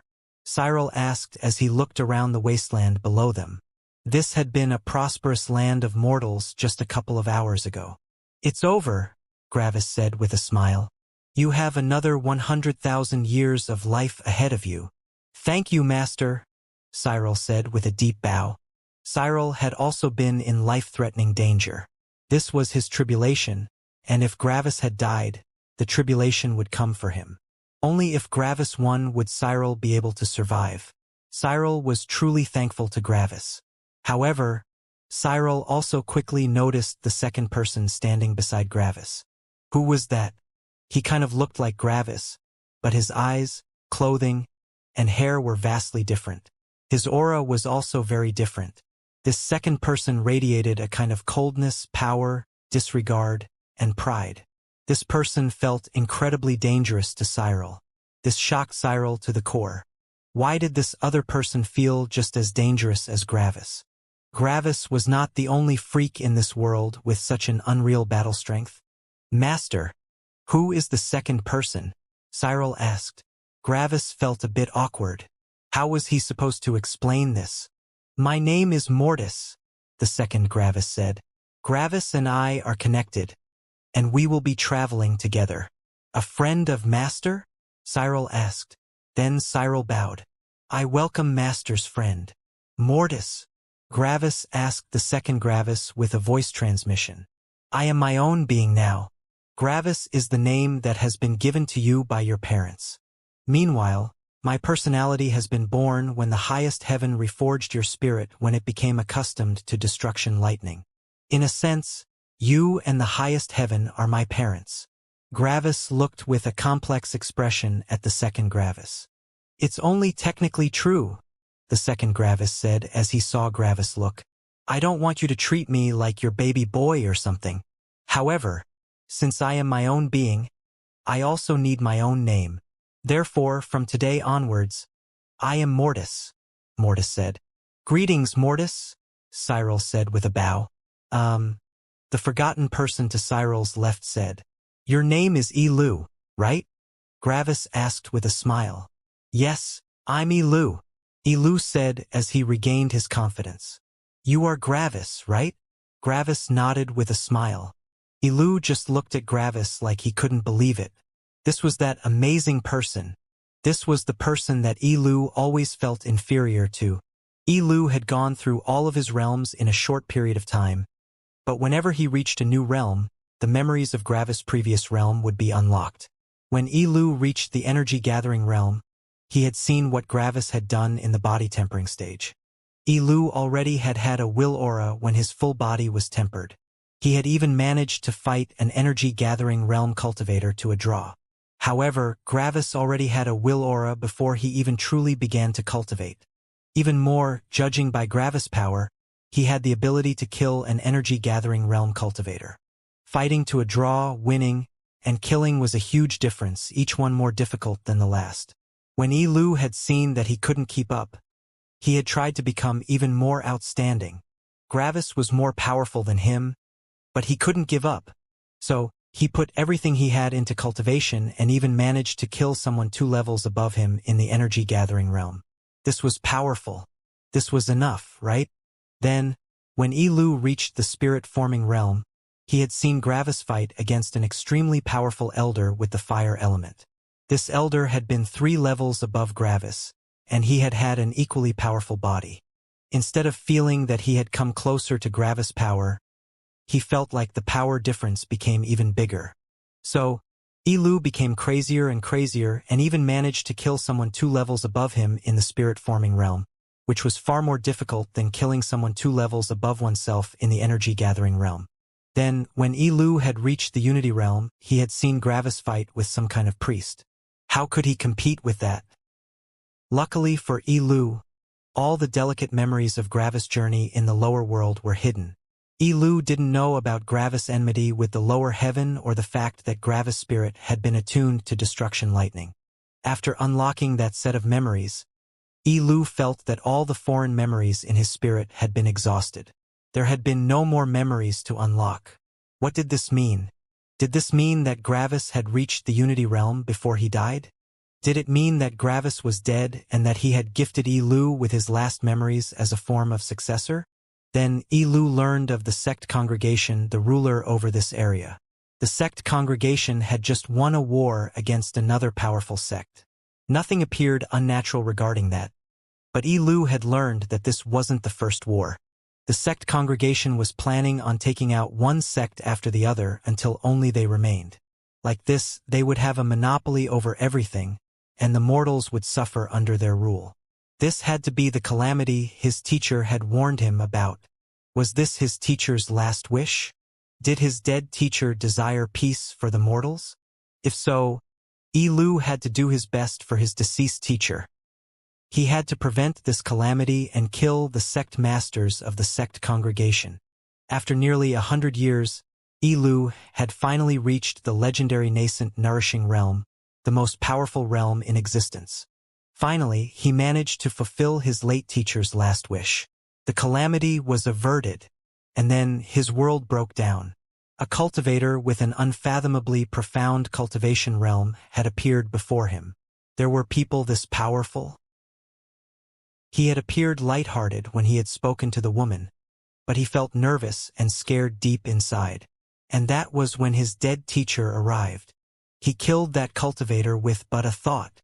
However, then that dead cultivator summoned an even more powerful cultivator.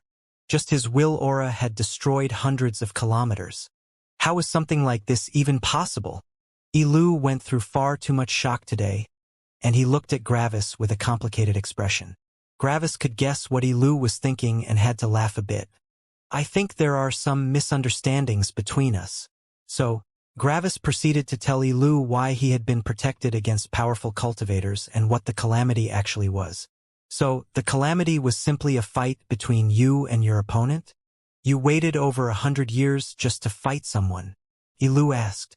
A century is nothing, Gravis said. A century is nothing?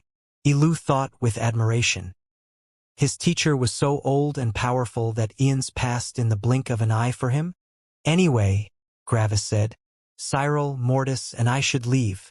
Nice meeting you, Elu. Elu's eyes widened. Wait. Yes, Gravis asked. You are just going to leave like that? Elu asked with some apprehension. Yeah, why not? Gravis asked. But your memories and your gift have shaped my entire life, Elu said. Aren't we connected by karma or something? Am I not supposed to repay you? Nah, Gravis said. Elu was taken aback when he heard how casually Gravis denied his sincere approach. But then why did you help me? You had no reason to. Your conviction to protect what's important to me convinced me to give you a helping hand, Gravis said. Then he smirked. Also, it was funny. Funny? Elu asked. Yeah, Gravis said with a suppressed laugh. I gave you the impossible task to keep up with my power by giving you my memories. It's funny to imagine you constantly trying to push yourself further, trying to keep up with me. Elu felt like his world was shattering. The enigmatic and tragic teacher that had died was nothing like Elu had imagined. Where was the elderly warmth? Where was the praise? Where was the problem or calamity that Elu would be tasked with to stop? Instead, he met someone that acted like a young adult that just wanted to mess around. Then, Elu's rage exploded. I could have died, he shouted. I tried to keep up with you so badly that I went into suicidal situations just to temper myself. And now you're telling me you were just messing with me? Yeah, Gravis said with a smirk. So what if you died? That's just cultivation. I gave you the knowledge that allows you to cultivate and gave you a frame of reference. Whatever you do is up to you. You could have simply stopped cultivating. You could have taken it slower. But you didn't, Gravis said. Also, don't act like you are not happy that you went through some good tempering. After all, your will aura is 3 levels above your own realm. Don't push the blame of your own decisions on me. Elu's body was shaking in a mixture of emotions. He had no idea how he should feel right now. Anyway, Gravis said as he scratched his head, since you are so emotionally invested in me, let me give you some advice. This made Elu perk up. Don't increase your realm for the next 100 years. Ilu's face turned white. A full century? He shouted. Gravis nodded. From now on, nearly all your power will come from your laws. If you don't know a lot of laws, your battle strength will fall behind. I was in the same situation as you in the past. I became a nascent nourishing realm cultivator when I was like 60 or so. Not sure entirely. That was when someone powerful and smart told me to pause my cultivation for a century and focus on laws, and it has helped me immensely. You don't need to follow my advice, though. It's your decision in the end, Gravis said. Gravis got reminded of Azure and Steer when he said these words. Azure had forced Gravis to stop cultivating for 100 years after he had killed the Inquisitor, and it had helped him immensely. He was now doing the same thing for Ilu. Ilu still couldn't wrap his head around not progressing for an entire century. So bye, Gravis said with a wave. Wait, Ilu shouted suddenly. Again, Gravis asked with a frown. What now? How can I find you in the future? Ilu asked. Gravis scratched his chin in deliberation. When you're an immortal king, you can search for me, Gravis said after some seconds. By then, the entire world should know my name, and finding me should be easy for you. Immortal king? Ilu asked with shock. I've never heard of this realm. How powerful is it? Not telling, Gravis said with a smirk. Xing. And then Gravis was gone. Wait, Ilu shouted, but it was too late. Ilu quickly looked for Gravis' friends, but they had vanished with him. After some seconds, Ilu looked with a lost expression towards the ground. I thought I would get my second set of memories, he thought. Am I not supposed to get a second set of memories that allows me to become even more powerful? Sadly, Ilu wouldn't get a second set of memories. In a novel, the main character might receive a blessing from their master when they finally met. In a novel, the main character might have to resolve a problem that their master can't deal with. Sadly, this wasn't a novel. The three of them only teleported 1,000,000 kilometers away, but that was a nearly insurmountable distance for a nascent nourishing cultivator like Ilu. Cyril waited for further instructions while Gravis scratched his chin in thought. What are you thinking about? Mortis asked evenly. You already know that you have 4 things to do. What's there to think about? Gravis smiled bitterly. Sure enough, Mortis was just another Gravis. Mortis immediately knew what things Gravis wanted to do. It was kind of weird to have a person accompany him that could read his thoughts like that. Well, there's a 5th thing, Gravis said awkwardly as he looked at Mortis with a complex expression. Mortis raised an eyebrow. Then, a slight light shone inside his eyes as he realized what Gravis was hinting at. No problem, Mortis said. Gravis was a bit taken aback. Are you sure you know what I wanted to ask you? Gravis asked just to be sure. Mortis nodded. I made a promise in the lower world, and I intend to keep it, Mortis said. Just because of a promise? Gravis asked. He didn't want to force Mortis to do this just because of guilt. No, Mortis said. Joyce is perfectly compatible with me. She chases power and can control her emotions in a dangerous situation from what we have seen from Father's images. She is also very powerful. Yes, this was what Gravis was thinking about. He couldn't be with Stella without any guilt as long as his promise with Joyce still remained. So Gravis looked at Mortis. Wasn't Mortis exactly the form of Gravis that Joyce fell in love with? Wasn't Mortis also that form of Gravis that fell in love with Joyce? For Joyce, it would be like no time had passed. Mortis was exactly the person that she had chased after for tens of thousands of years. One also shouldn't forget that Mortis was a human. Mortis' personality might be heavily influenced by divine lightning, but he still had Gravis' personality as a basis. This meant that Mortis could also feel happiness, love, companionship, and so on. The only difference was that these emotions were not very relevant to him. Mortis chased power, and with that goal, an affinity for rage, pride, and disdain was born. It wasn't that Mortis could only feel those things, but that his personality only mainly focused on them. This meant that Mortis was also interested in Joyce. Who had Joyce become? She had become a beautiful, cold, and immensely powerful woman. She was like a battle goddess, a general, an elite fighter. Mortis was attracted to powerful women, and Joyce was perfect for him. Additionally, this love problem didn't only affect Gravis but also Mortis. Since Mortis had been created out of Gravis' personality, he had also held a strong attraction towards Stella. However, Joyce was more to his liking. "Thanks," both of them said at the same time. Then, both of them lifted an eyebrow at each other. After that, they realized why the other was thanking them. Lastly, they shared a nod of understanding. The love problem had been solved without any issues, and both of them could now pursue the person they loved without any guilt. "Man, I dodged a bullet there," Gravis thought. "I don't want to constantly be called weak and soft whenever I show my love to my partner. Living with Joyce would have been no fun at all." "Man, I dodged a bullet there," Mortis thought. "I don't want to constantly keep myself in check for fear of accidentally hurting Stella's feelings.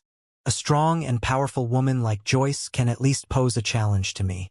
I hate people that just directly keel over after the first sign of confrontation."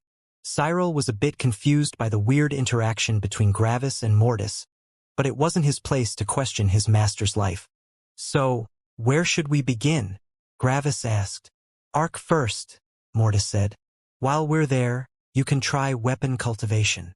Gravis thought about it and nodded. "Sounds good." Gravis had 4 things planned that he wanted to do. First of all, he wanted to talk with Arc again about what had happened. He also wanted to introduce Mortis to Arc. Second, Gravis wanted to try his hand at weapon cultivation again. His lightning was now empty and could accommodate other laws without rejecting them. This meant that Gravis could directly infuse his new kind of lightning with ethereal laws. Like this, the 3 transformations that had always reduced the power of the attack immensely had now been reduced to only 1 transformation. Gravis would do these 2 things first since they took the least time. After that, Gravis would need to do 2 other things. First of all, Gravis wanted to meet Stella again. His issue with his lightning had been solved, and Gravis was no longer in danger of being changed severely. He also wanted to know if Stella had forgiven him for what he had done in the past. Lastly, Gravis needed to go through with his grand plan. This plan had been in the making for a long time, and it would allow him to have a home and earn tons of money.